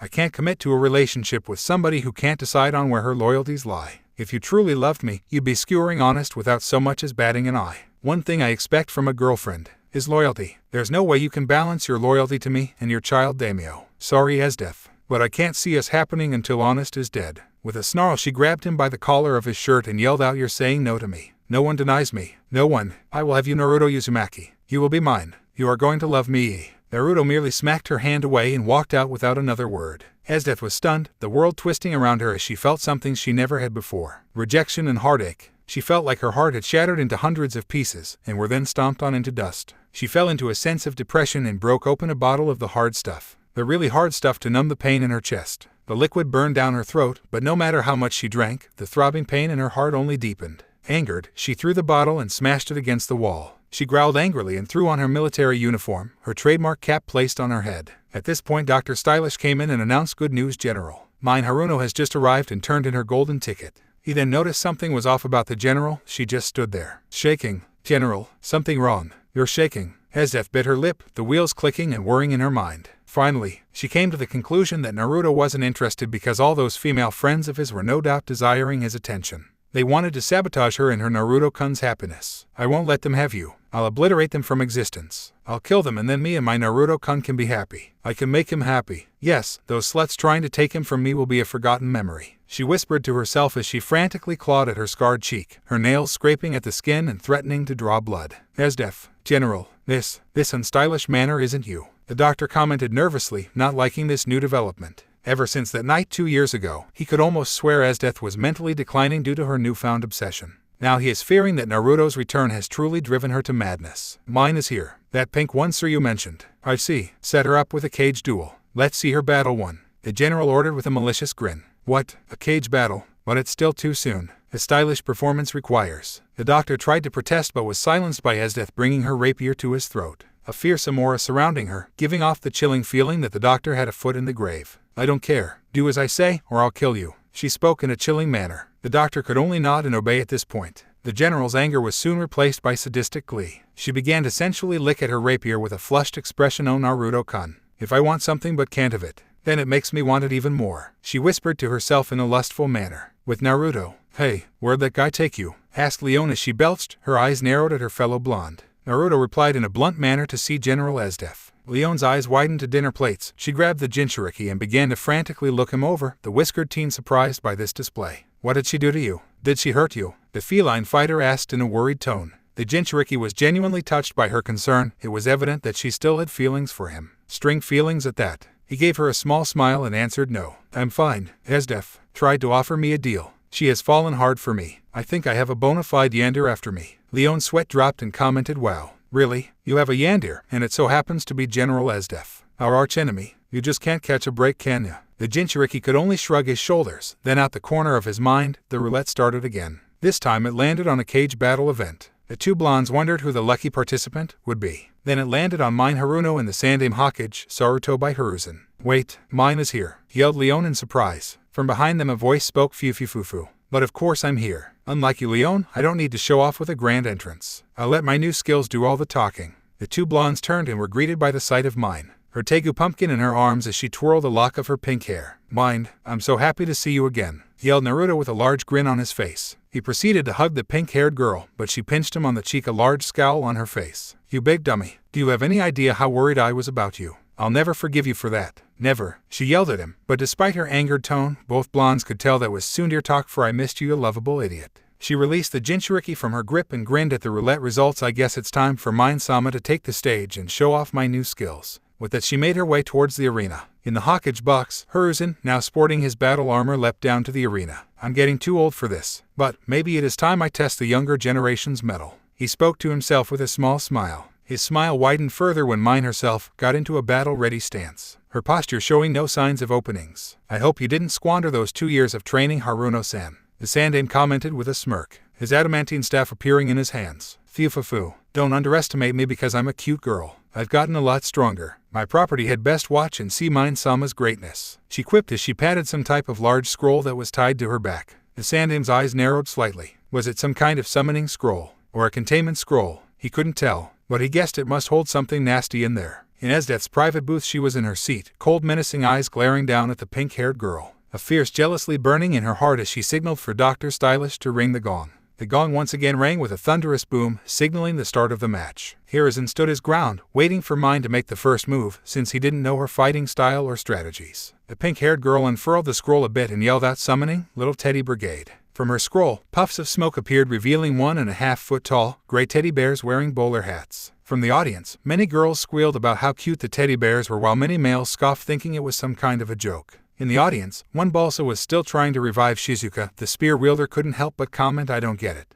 What does that girl plan to do with a gang of teddies?" The Hanya masked on Ibaba chortled and answered the former samurai, "Don't underestimate those bears. They are saturated with chakra. I think the old man is in for quite the surprise." In the arena, Mine cocked her Tegu and commanded, "Now go my teddies. Attack." The bears' eyes glowed red as they charged at the Hokage with surprising speed. Some of them leapt up in the air to deliver a series of axe kicks to the Sandame. He ducked under their assault and found himself surrounded by the bears. "Damn, there's quite a few of them, and they can do some taijutsu as well. Not bad, but numbers won't work on me that easily," he thought as another one tried to jump in the air to deliver an uppercut to his chin, but be smacked it away with his staff. This proved to be a mistake, because on impact, the teddy violently exploded. The explosion blinded the Hokage, his ears rang loudly and he felt like his head was spinning out of control. A pair of teddies braced their arms together, giving one of their comrades a lift so that it could send a powerful kick to the Sandame's spine. The Hokage shook his head and gained enough of his senses to perform a substitution, switching himself with a log. The Sandame sighed deeply from the exertion and commented, "I see you are using Iwa's explosive clay. Very nasty stuff, but it has a fatal flaw. Lightning-based techniques diffuses them." He began to run through hand signs so that he could disable Mine's explosive teddies. However, she merely grinned and unfurled her scroll again. "Summoning, Big Bear Tank Guard," she called out and summoned forth a 6.5 foot tall bear made of clay. Unlike the smaller ones, this one was, in human terms, obese. It was also wearing a bib with the kanji for eat, and it had a large spork in its hand. "Hey, another bear. What's so special about that one?" the Sandame muttered to himself before unleashing a barrage of lightning-infused shuriken at the larger bear. The obese bear stood still, allowing the shuriken to strike it, but then it merely swiped the shuriken away as though it were brushing off crumbs. What those infused shuriken should have disabled it," yelled out the Hokage in surprise. Fufufu, I wouldn't allow such a blatant weakness to be kept unchecked. So I infused some of my minions with rubber mixed into the clay. Mine explained while cocking her tegu, pumpkin. Then she fired at the Sande, making him block the shot with his staff. Clever, but you're letting your ego get the better of you. He spoke before a shadow clone of himself appeared behind her. She merely smiled and replied, who says it was? As I said before, don't underestimate me because I'm a cute girl. Pumpkin, dual mode, she shouted as her tegu separated in two pieces, one half aimed at the clone, while the other was aimed at the Sandame. She grinned and fired her tegu, striking the clone and hitting Hiruzen in his leg. The Sandame fell to the ground, clutching at his leg. He knew he had lost. With a smile he called out, I concede defeat. Honestly, this next generation is being a bit bothersome. He mumbled the last part. Mine, however, was a bit upset she couldn't show off more of her creations. But she merely shrugged and recalled her teddies into her ceiling scroll. Meanwhile, Esdeath was not amused in the slightest. She glared furiously at Dr. Stylish for setting that mine girl with an easy match. Though admittedly she didn't specify which cage to pair her with. She put a hand to her chin while thinking of ways to eliminate the females that are with her Naruto. She could eliminate one of them directly if she participated in a match personally. But then the object of her affection would hate her for it. She needed to either eliminate them behind the scenes, or perhaps gain his favor. Dr. Stylish set up the dog race. What was that arrogant brat's name with the funny haircut that reminded me of a duck's ass? The general asked with a small smile. The doctor pushed up his glasses and replied, Sasuke. If I recall, that Kazashi and his civilian council asked you to take the boy as an apprentice. The blue-haired woman thought briefly for a moment, then spoke. Oh yeah, I remember that now. You also mentioned that this gay boy tormented Naruto in his academy days. Yes. The doctor merely nodded but then noted something the general said and spoke out. General, I'm not 100% sure that Uchiha-san is homosexual. Why, Yuka's in his name, is it not? She asked in a confused manner, making the doctor sweat drop at her reaction, but nonetheless he proceeded to prepare the dog race event to get the Festival of Blood back on track, and maybe distract Esdeath from her obsession. Meanwhile, Orochimaru-sama, is this truly necessary? This operation to destroy Konoha seems rushed, asked one Kabuto as he adjusted his glasses, following his master who was currently disguised as the Kasuke. Orochimaru adjusted the veil hiding his face as he replied, I concur. I haven't yet branded Sasuke with the curse mark, nor have I properly organized our forces. However, there are other factors to consider. The other cages are all present at General Esdeath's festival, not to mention the general herself along with hundreds of other participants, some of which are in possession of useful weapons or powerful bloodlines. This is a high-risk yet high-reward gamble. If everything goes according to my plan, then I can cripple multiple villages and wipe out numerous threats to my plans all in one fell swoop. Kabuto nodded at the Sanin's assessment of the situation, then asked, true enough, but why are we delving into one of your old laboratories? Surely we could have sent someone else to handle this. A visible shudder went up the disguised Sanin's spine as he answered, I wouldn't trust anyone with handling something so sensitive. When my old sensei forced me to leave Konoha, I had to leave behind several laboratories and research materials. There is one, however, that I sought to destroy but was forced to retreat before I could do it. We are going to destroy my ultimate, albeit most terrible creation. Kira, not that Kira, right? Asked the spectacled shinobi with a bead of sweat running down his forehead. Yes, that one. I wanted to create a perfect vessel, the culmination of my DNA as the base template, mixed with the DNA strands of Uchiha, Senju, and Uzumaki. The results were phenomenal but unstable. Kira became too powerful too quickly, and her repeated escape attempts became more and more refined. In my desire to make my vessel powerful, I lost control of her. She devolved into a near-rabid animal, an apex predator to be sure, but still feral. I had to take great care in sealing her away, but now I shall terminate her. The Sanin spoke, then pulled out a vial of some form of venom. This little concoction is a fast-acting necrotic venom that shall rot her from the inside out before she can fully awaken. All we have to do is insert it into her tank, and she'll be dead in moments. Orochimaru explained with visible signs of relief showing at the thought of terminating his ultimate failure. At long last they entered the sealed laboratory, where Kira herself slept inside a tube filled with some manner of liquid, her nude body floating inside. Still here after all this time, the Sanin commented as he approached the tank. He carefully opened the top to avoid waking his creation and poured the venom inside, which she would soon ingest and quickly perish. He resealed the top of the tank as a precaution and waited for her to pass away. The two shinobi waited. There was a tense silence as the two noticed that the girl was not writhing in agony as expected. Then, without warning, her eyes snapped open and she smashed her container open with her bare fist. The liquid inside came out in a small flood. Both Sanin and servant stood in shock, both wondering how she survived the toxin. Kira stood up straight, her pale skin glistening in the dark as she hissed audibly. You again, she muttered as she caught her creator's scent. The desire to rip, maim, butcher, defile, castrate, and slaughter filled her. Her thirst for blood could now easily be felt in the air. Then, for no real reason, her sensory abilities kicked in. She sensed a certain chakra signature above ground that caught her attention. From the bottoms of her feet she could feel the vibrations of thousands of people up topside. Should I kill, or should I search? She wondered for a moment, unable to decide which she felt like doing. Sensing her state of indecision, Kabuto slowly backed away towards the exit, hoping that she won't notice him leaving. The Sannin followed suit as he carefully crept by. Then, the spectacled shinobi accidentally knocked over a vial on the table, causing it to roll on the floor and break into pieces. This made Kira's eyes turn towards the direction of the noise. Then in a blur of motion she grabbed Kabuto by the throat. "What's this thing? Is it tasty? Or does it taste bad? Smells like chemicals," she muttered to herself as she wondered if the silver-haired shinobi was edible or not. Fearing for his life, Kabuto attempted to use a chakra scalpel on the girl's arm. But no matter how much he tried to disrupt the chakra flow in her arm, she wouldn't budge. Instead, her grip only seemed to be tightening. "I can't feel pain. I decided. You're not worth eating." She spoke, grabbed a scalpel from off the adjacent table and stabbed Kabuto in the groin. She continued to stab him over and over and over again, and again, and again, and again, his genitals now a bloody and indescribable mess as she dropped him to the floor, her golden serpentine eyes staring down at him without a hint of mercy or remorse. "You know how it feels to feel nothing. It feels like I'm numb. Like the world is cold and gray. I don't understand pain. I don't understand joy. I don't understand guilt. I don't understand any of these things. But I do understand hunger and death." She spoke more to herself as she pressed the tip of the scalpel to her finger and slowly turned it, drawing out droplets of purple blood that made a hissing sound against the blade, melting it down. The blood also fell down onto Kabuto, eating through his clothes and flesh. Is death a punishment, or an exquisite release? Does it hurt, or does it feel blissful? She continued to muse to herself as her prey lied on the ground, twitching in agony. She scowled as she grew bored of playing with the sack of flesh in front of her and blew out a cloud of purple smoke from her mouth. Kabuto coughed a few times, then began screaming again as his flesh bubbled like hot wax, and then began melting off much like a candle. Flesh and blood oozed down his neck and onto his shirt until finally he became still. Kira sighed, yet another unfulfilling kill. But it was someone clearly loyal to her creator, so that had to count for something. Using her enhanced senses, she noted that Orochimaru had long since fled. It didn't matter, for Kira never forgets a scent. She then looked upwards towards the ceiling and decided to go topside and seek out the chakra signature that intrigued her so. Using her ability to sense vibrations, she navigated the network of tunnels until she made her way towards a ladder. After a brief climb, she used her blue more purple smoke, melting a manhole and allowing her access to the surface. She sighed as she felt the sunlight hit her skin. It felt good. She breathed in the fresh air. It smelled good. This was a pleasing experience for her.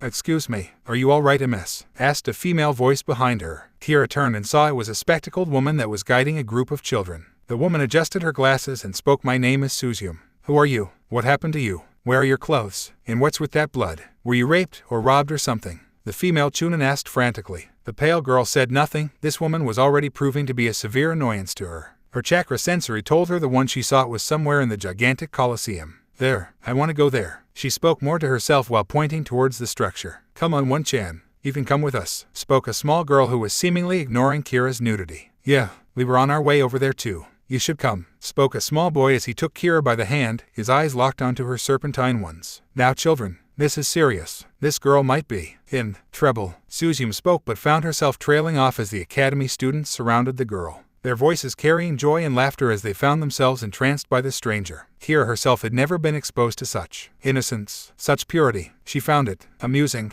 Was it the word? The children hugged her, asked her questions, and one girl even asked if she could ride on her shoulders. With a small smile, she obliged the girl's request and set her on her pale shoulders. "Come along. There's someone I want to find there," she spoke in a quiet manner. "Say, what's your name, One-chan?" another academy student asked her. She smiled and replied, "My name is Kira." With it, she walked towards the Colosseum with the children following close behind her. Suzyum herself followed suit and wondered why the children seemed enamored by this stranger, and from the sounds of it, the boys apparently hadn't even noticed that she was nude. "What a strange girl," the Chunin thought to herself out loud. "In the Colosseum, have the teams been selected, Doctor?" asked Esdeath impatiently as she furiously scratched at her scarred cheek. Dr. Stylish nodded, allowing the general to switch on her mic and announced to the crowds, "All right. This event is the dog race. 4 teams consisting of 3 members have been selected to participate. The rules are simple. The teams must race across a treacherous obstacle course while avoiding this game's eliminator, Suryu and her Tegu Koro. The team members are allowed to use any means they have available to hinder their opponent's progress or slow down Suryu. First team, and all its surviving members to make it across the finish line shall be the winners. For Team Wolf, we have Naruto Uzumaki, Leon, and Shiel. For Team Doberman,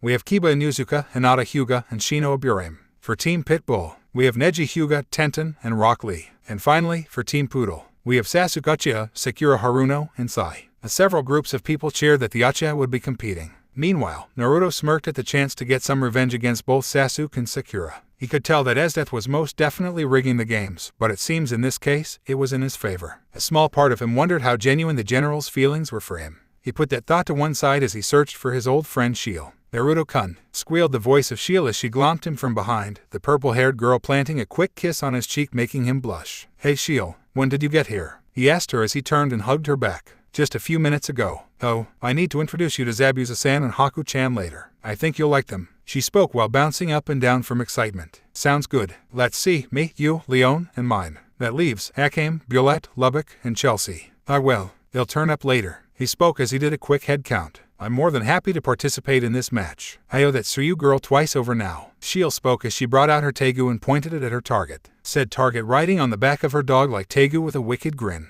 "Do as you like, Shiel. Just don't die this time." The whiskered teen spoke as he and his two friends walked towards the starting line. "Oh yeah, now this is a match I can enjoy," yelled out Leon with a grin, a predatory glare being sent in the direction of the Uchiha. "I call dibs on kicking Sasuke's ass," Naruto called out as they took their positions at the starting line. The Uchiha himself scoffed since he and Naruto now stood next to each other. "Well, if it isn't the dope. You might have beaten that old guy from before, but you're up against an Uchiha elite now, and I have been training these past 2 years since the academy. I even learned assassination jutsu from Kakashi Hatake, and I even unlocked my..." The Uchiha ranted on but was then cut off by Naruto. "Yeah, whatever. You're trying to overcompensate for your underdeveloped penis. I get it. Stop trying to make yourself feel better. It's pretty easy to call yourself an elite when you're the only one left," the Jinchuriki quipped while casually cracking his knuckles. At his commentary towards Sasuke's penis size, several members of the teams tried to stifle their laughter. Behind them, Tsuyu was in her position and announced to them, "All right. Me and Koro shall give you a 30-second head start. I suggest you make it count. On your marks, get set,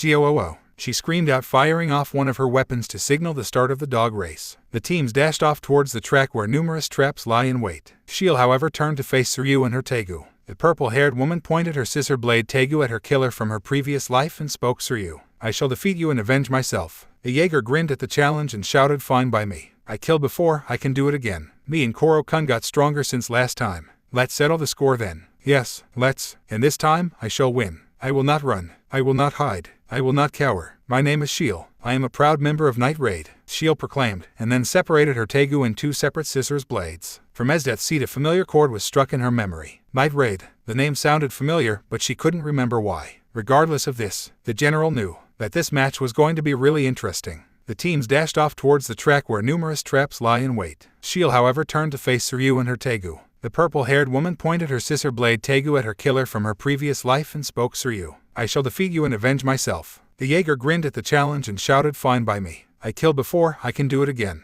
Me and Koro-kun got stronger since last time. Let's settle the score then." "Yes, let's. And this time, I shall win. I will not run. I will not hide. I will not cower. My name is Shiel. I am a proud member of Night Raid," Shiel proclaimed, and then separated her Tegu in 2 separate scissors blades. From Esdeath's seat, a familiar chord was struck in her memory. Night Raid. The name sounded familiar, but she couldn't remember why. Regardless of this, the general knew that this match was going to be really interesting. Chapter 7, You Opened My Eyes. CHARG, yelled Naruto as he and his partner Leon dashed across the racetrack. Behind them was their competition trying their best to keep up. As they ran, Leon noticed something. "Oi, Naruto-kun, the rules say we can't win unless all surviving teammates cross the line. We can't win without Shiel." Naruto nodded and yelled back, "Who cares about winning this match? This isn't just a competition for Shiel. This is a matter of pride. Let her do whatever she wants. I don't care if we lose. I just want to ruin Sasuke's day." The feline fighter grinned and yelled, "Understood. I can get behind that. All right then, we'll split up and each take a team.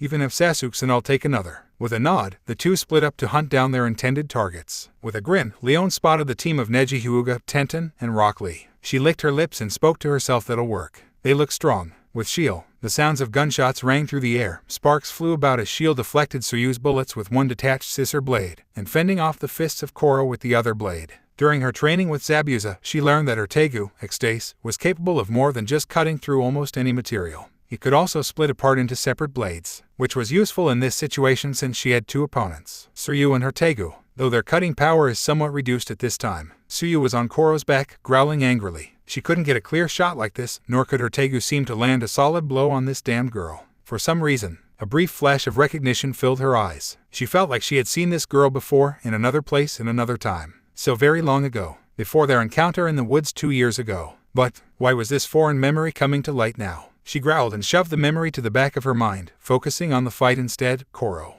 Berserk, she cried out, causing her Tegu to take on a much more fierce and savage form, saliva dropping from its mouth as its body became significantly more massive and bulky. With a roar, Koro sent a fist at Shield. She sighed and spoke in a voice low enough for only her opponent to hear. Form is fleeting. Reality is an illusion. Justice and retribution are entwined. Why? What are you mumbling about? The Jaeger asked in confusion, her eyes widened as she realized that time was seemingly slowing down. Koro's fist slowly encroaching upon the spectacled girl. Sound was muffled out as Suryu felt a popping sensation in her ears, noticing that the roars of the crowds, the sounds of the contestants fighting, and even her own voice was drowned out. She could hear nothing but that Shield girl's mindless babbling. Then, Koro's extended arm exploded in a mass of blood, making it reel back in pain at the newly formed stump. It growled for a moment before the stump was replaced by a newly regenerated arm. Shield adjusted her glasses, remembering that biotegus like this one could infinitely regenerate until its core is destroyed. A thick bead of sweat fell down the female Jaeger's forehead. This girl, she was different from last time. Way different. Fufu. So that's how it is. Okay then, you aren't the only one who has gotten stronger. The general was most diligent in training her warriors of justice. You thought we were tough before. We're even stronger now, especially the general. Now let me show you Koro-kun's secret weapon.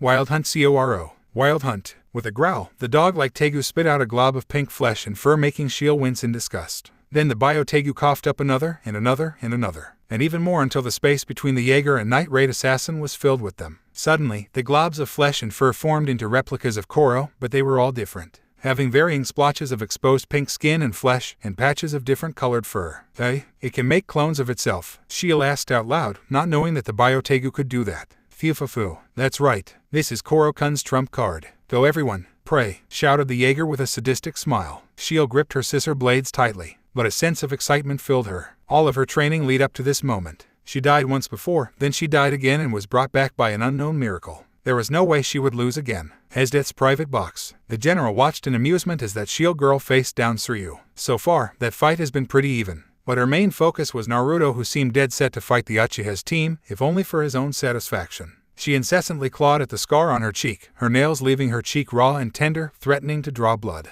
She gazed upon the Jinchuriki's form as he ran through the racetrack, her cheeks showing off a light pink blush. A sensual moan escaped her lips as she thought about tying him to her bed and draining him dry of his seed. Of her sitting, drinking a glass of wine as he worshipped her, tending to her every carnal desire. Of him in her lap, in passionate embrace, him calling her one sama and such things. And the fantasies wouldn't stop. She will have him. He will love her, adore her, worship her, idolize her, and dedicate his existence to her. Never had she wanted something so badly in her life. Her loins burned hot and her heart pounded in her chest as she pictured herself holding onto a collared and leashed Naruto, the boy licking at her stiletto-heeled boots like a loving puppy. But first, she needed to get those females out of the way. The ones trying to destroy hers and Naruto's happiness. She wouldn't let them. Naruto was hers. Hers and hers alone. No one else could have him. Yes, Naruto-kun, you will take me to paradise, she whispered to herself, her fingers brushing against her damp panties. Her ears twitched as she heard the familiar heavy-set footsteps of the Prime Minister, Honest. Her eyes narrowed slightly as she asked in an even tone, trying to maintain some professionalism despite the interruption. Prime Minister, something the matter? Is Daimyo-sama not enjoying the Festival of Blood? Honest chuckled deeply in his throat and replied while munching on a turkey leg, he is quite enjoying it. You outdid yourself here. However, I and my associate Kazashi-san believe that you are focusing too much on that boy and his friends. Oh, whatever do you mean? The general asked, feigning ignorance at the accusation. Don't be coy, General. I am fully aware you can rig these games however you like. And somehow you seem focused on the Jinchuriki. You told me that this festival of yours had several purposes. Crippling foreign nations' military power in these deadly games, gauging the same military power and strengths of the survivors. Capturing the Kyuubi Jinchuriki once and for all. Your progress on the last one is less than satisfactory. He spoke while glaring down at her with his beady eyes. In Esdeath's mind, something snapped inside her. Wait just a minute. You promised me that I could manage Naruto and his unique abilities as a Jinchuriki. She spoke, pointing an accusatory finger at the minister. So I did. But now I think you're doing this festival for your own selfish interests. If you don't get that brat as soon as possible, I'll have to consult Kazashi-san on who would be more suited to handle the Jinchuriki. Honest spoke while dabbing his lips with a napkin. Esdeath's eyes narrowed, anger burning inside her. Honest was also trying to ruin her happiness. He too wanted to take away her Naruto-kun. Get out, she mumbled quietly, her fists clenching tightly into a white-knuckle grip. Excuse me, Honest asked in confusion, since he didn't hear the general's words. He blanched and took a step back in terror when he saw Esdeath's face. Her face was flushed red in anger, her eyes bloodshot and filled with an animalistic fury. Get out, get out, get out, get out, get out, she roared furiously, the ground cracking beneath her. General, The Prime Minister asked nervously. He knew that so long as he controlled both Esdeath and the child daimyo, then his control over the entirety of the Konoha and its country was absolute. Esdeath had never acted this way. She was highly cooperative since he let her do as she liked. But now, something was wrong. Very wrong. A flash of a memory filled his mind as he recalled that Dr. Stylish warned of Esdeath's increasingly unstable behavior. At first Honest thought nothing of it since the general was always erratic and volatile by her very nature. What this? He never expected this. Naruto is mine. Mine. M-I-N-E-M-I-N-E-M-I-N-E-M-I-N-E. She screeched out, her hand gripping her trademark rapier. In a panic, the Prime Minister backed up knowing that she would likely kill him before he had the chance to use his own Tegu, the erase stone. In a hurry he left, an angry snarl on his face since it was clear the general was slipping. He needed to salvage this and fast. Esdeath watched the minister's retreating form, a growl escaping her lips. For some years now it had proven entertaining to occasionally follow Honest's orders. He let her do as she liked. She got to kill people and fight whoever she wanted outside of Konoha. But now, she found him boring. Konoha was a boring place and no one offered her any more thrills. Until Naruto came along. She sat in her seat and continued to observe her Naruto-kun. If anyone, including Honest, tried to take away her precious Naruto-kun, then she would have their heads and mount them on a spike. Then she realized something. Everyone was trying to take her Naruto-kun away. Everyone wanted to ruin their happiness. There was only one solution. Only one way she could keep him for herself. She would kill him and keep him in her heart for all time. No more sluts trying to gain his attention. No more goddamn politicians and bureaucrats. He would be hers and hers alone. She then had to mentally slap herself. She bit her lip hard knowing that was too extreme even for her. If she killed him, then what? She wouldn't have anything to hold on to. For the first time in Esdeath's life, a life where she took whatever she wanted without thought of consequence, was at a loss on what she should do. With Naruto, heads up, yelled Naruto as he delivered a kick to Sakura's head, knocking her aside. It honestly felt good to kick the bitch in her face after all the times she tried to hit him on the head. Now it was time to put Sasuke in his place. The Uchiha himself was sprinting towards the finish line, however he stepped on a certain pressure switch, and a massive torrent of flames blocked his way. He somehow managed to stop in time before he could be burned by the fire. Nowhere to run now, Sasuke. Come on, let's fight. The blonde yelled while cracking his fists. He was definitely going to enjoy this. HN, fine then dope. If you're so eager to die, then at least be grateful that an Uchiha elite will fulfill your death wish. The self-proclaimed Avenger spoke while assuming his clan's taijutsu stance, his sharing and appearing.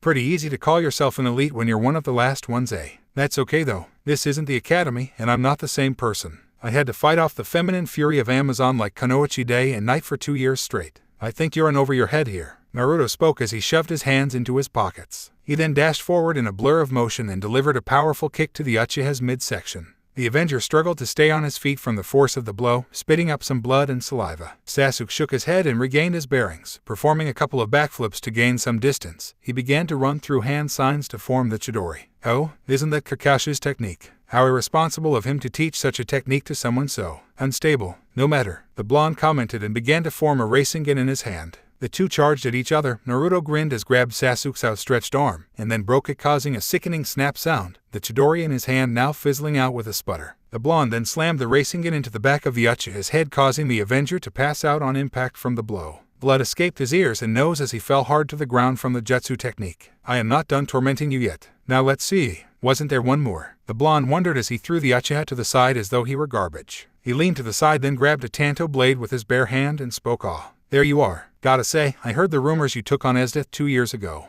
You must have some pretty big balls on you," spoke one Sai, with an obviously fake smile. "Damn straight I do. But if you're hitting on me, I'm not into guys," Naruto casually quipped as he slammed his elbow against the pale guy's face, making him fly back several feet and skid to a halt. Sai spit out a thick glob of blood and a tooth as he got up, then went into a fighting stance.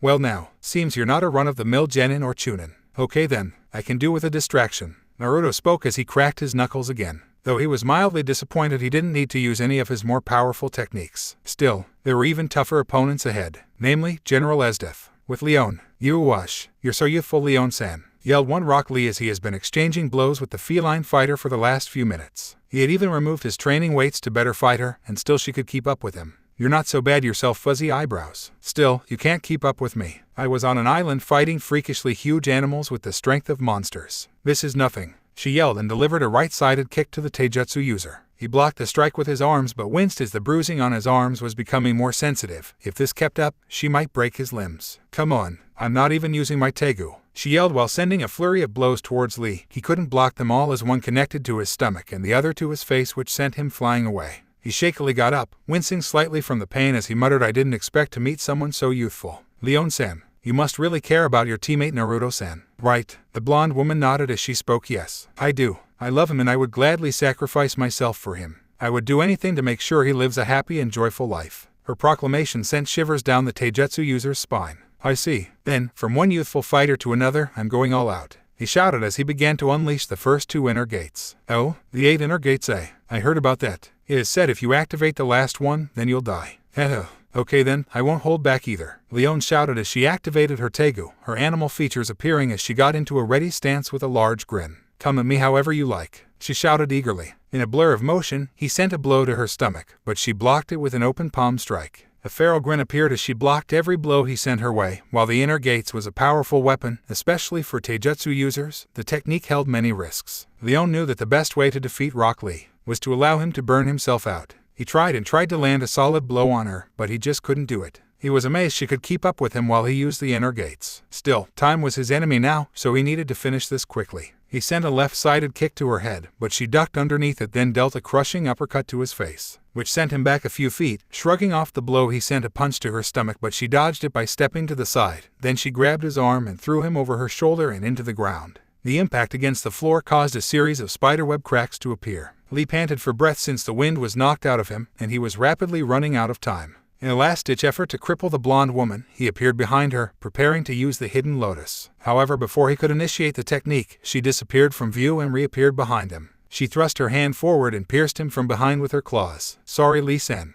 but I can't lose here. There's a certain fattest that I need to kill." She spoke, then pulled her claws out of him. The inner gates wore off, which caused Lee to pass out from the fatigue. She looked in Shiel's direction and smiled. "Looks like Shiel-chan has everything under control." With Shiel, grrrrrrr. "Hold still, damn it," Suyu yelled while continuing to fire at the purple-haired assassin, hoping that either her shooting will distract her, giving the Koro clones an opening, or end up hitting their mark and wound or cripple her. "No, not this time, Suyu of the Jagers. I will have my revenge. Besides, I have already seen through your Tegu's wild hunt technique," Shiel announced while adjusting her glasses and snapped her scissor blades back into a complete form. The clones of Koro encroaching upon her with barred fangs. "What? You're bluffing. Wild Hunt doesn't have a weakness. You're getting full of yourself," Suyu yelled angrily, her eyes glaring down at the purple-haired girl. "I said I saw through it. I didn't say anything about a weakness," Shiel replied as she adjusted her glasses and vanished in a blur of motion. The Jaeger gulped upon realizing her slip-up, but still believed the member of Night Raid was full of it. The clones of the dog Tegu began exploding in masses of blood and gore as they were sliced apart. For one, the clones can't regenerate like the original can, the assassin pointed out as the clones fell to the ground and stopped moving entirely, then melted into puddles of goo. "So what? Koro can make more. Koro, Wild Hunt," the Jaeger yelled out, but her Tegu whimpered as it panted tiredly, its stamina having been sapped from upchucking so many clones. Suyu gulped, since she had forgotten in the heat of battle that while Koro can make an infinite number of clones, it took up a lot of stamina. She didn't keep track of the number of clones that he created. "You're wide open," yelled Shiel as she appeared in front of the Jaeger. Exdeath was poised to strike, and Suyu wasn't prepared for the incoming strike. Would this be her end? A deep silence filled the arena as the crowd sat silently while waiting for the killing blow. The sound of cloth ripping came, but no splash of blood occurred. The crowd were stunned, because Suyu's clothes had all been torn to shreds before their eyes, leaving her completely nude. Many males and a few females started gushing blood from their nostrils and promptly passed out. Suyu, however, had a wide-eyed expression. She was now nude in front of many thousands of people. Her pride and dignity now taken from her, she passed out on Koro's back while foaming at the mouth. Shiel adjusted her glasses and spoke to herself, "Revenge is sweet. This will be a punishment she shall never forget." General Esdeath smirked in her seat and spoke into her microphone. "Enough. I call the dog race event over. Team Wolf has won due to defeating other teams and for besting the Eliminator." "What? That wasn't a rule. You're making this shit up, aren't you?" yelled Kiba Inuzuka, since he and his team had nearly crossed the finish line, his two other teammates and his canine companion now restraining him to keep him from doing something stupid like angering the general. The blue-haired woman ignored him for the moment, since her eyes were focused completely on Naruto, the one thing she wanted in all the world. She cupped her chin while thinking that killing him might defeat the purpose of her love for him. She wanted to keep him all to herself, and she wouldn't let anyone else have him. Not those hussies, and most certainly not the Prime Minister. Perhaps she should attempt renegotiating before she decides on a course of action. While she rarely ever used diplomacy, she was willing to swallow a bit of her pride and bloodlust if it meant claiming the blonde for herself. "We shall take a 15-minute break for the festival and to distribute prizes to the victors and survivors thus far. Contestant Naruto Uzumaki, please come to my private box immediately." She spoke into the microphone before turning it off. She looked down at the unconscious form of her subordinate. Her Tegu in its Chibai form was trying to revive her. Esdeath would have to punish the girl later on for her failure. But for now, she had other priorities, such as the object of her desires. Sensing his presence, she smirked a bit and spoke. You came quite quickly. I am a little surprised given how our previous meeting ended.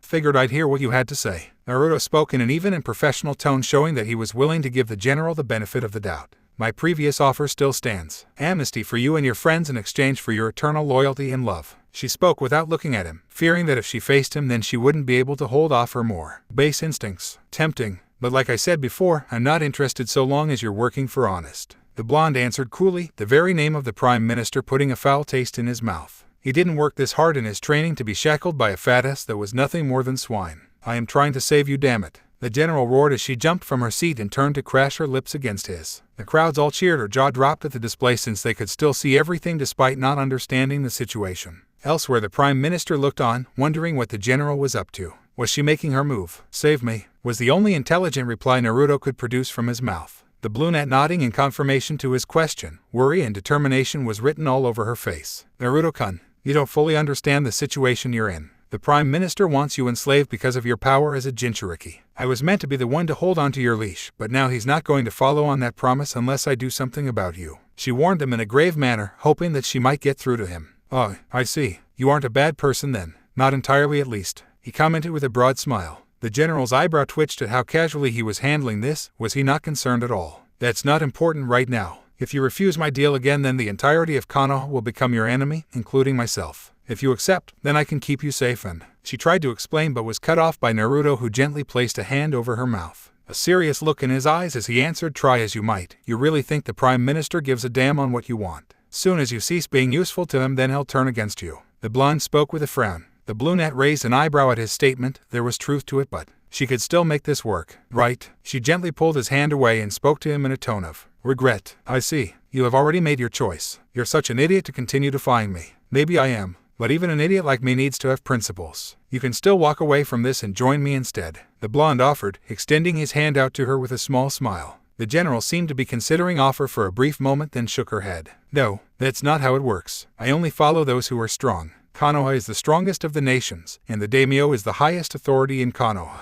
If you want my services, then you had best defeat me. She spoke in a challenging tone, waiting to see how he would react. That's fine. I still have something I need to confirm anyway. He spoke in a cryptic manner, which puzzled the general quite a bit. What was it he needed to confirm? She didn't know, but his unwavering confidence turned her on. He looked her square in the eyes and didn't hesitate to accept her challenge. A twisted smile formed on her face as she watched him depart towards his companions in the spectators' seats, one hand clawing at the cheek where he scarred her 2 years ago, and the other hand diving towards her crotch. Naruto, Uzumaki, such a perfect specimen, she muttered between moans, her face flushing as she headed towards the nearest restroom to take care of a private affair. In the contestant stands, Shizuka-sama, finally awake I see, spoke Onibaba in a tone of amusement, without giving Nade's leader a backwards glance. The green-eyed Kunoichi grumbled about crazy blondes and their shenanigans. Balsa, however, merely sighed in relief that Shizuka had recovered, but she had a gut feeling that things were going to get complicated and fast. Mine, Shiel and Leon all waited anxiously for Naruto to return. Although the feline fighter felt extreme jealousy and anger for Esdeath laying her hands on her fellow blonde, he was supposed to be hers, not the boydoi of that psycho. Behind them, the form of Ami-chan barked at the arrival of the Jinchuriki. The wolf padded over to her friend and began to lick him affectionately. He chuckled at her and was met with the stares of the Night Raid members. Sighing, he gave them the rundown of both his meetings with Esdeath, the news hitting them like a ton of bricks. It seemed that since Naruto's first initial encounter with the general, she has fallen hard for him. And now things were about to take a dangerous turn. Crossing her arms, Mine puffed her cheeks and asked, okay Baka, so what's your plan on dealing with the general? She's gonna be a major pain in the ass now. That's easy. She said she follows those who are strong. All I need to do is kick her ass and recruit her. He answered as if it were the most simple thing in the world. The three assassins looked at him like he had grown a second head. But that idea of his was so crazy that it might just work. The blonde then tried to find Onibaba for an explanation about earlier events but found she had already gone. She always had an odd way of turning up and vanishing whenever it was convenient for her. Still, he had other things to worry about, like that rigged event roulette coming back to life just now. He smiled when he saw what it landed on, while everyone else gasped in shock and awe. It revealed the faces of both Naruto Uzumaki and General Esdeath in a one-on-one match. He grinned eagerly since the general had now thrown down the gauntlet. It was time to meet her challenge, whatever may come. He leapt down towards the arena, his companions now broken out of their stupor. They began to cheer for him. Even Balsa and Shizuka joined in, though the latter still remained largely unaware of recent events. As the blonde Jinchuriki approached the center of the arena, the general herself emerged. A slight glow to her as she muttered something about feeling refreshed. She too approached as well. The two fearsome warriors' gazes never leaving the other until at last they were separated by only a few feet. The blue net's cap shadowed her eyes as she spoke, so it has come to this, eh? In front of her, Naruto stood tall, his body language filled with confidence. A sudden chill filled the air as a tense and stifling atmosphere filled the general's prized coliseum. The crowds fell silent as they felt the air around them grow heavy. Like two apex predators were about to fight to the death, or an unstoppable force and immovable object were going to clash. Dr. Stylish was at his post, ready to ring the gong at the general's signal. The blue net frowned slightly as she asked, "Have anything to say before our deadly dance begins?" The Jinchuriki crossed his arms and replied with a question of his own. "Yeah. Are you satisfied with how things are?" His question confused her. She wasn't sure what he meant by that. "Come again?" she asked with a raised eyebrow as she slowly drew her rapier.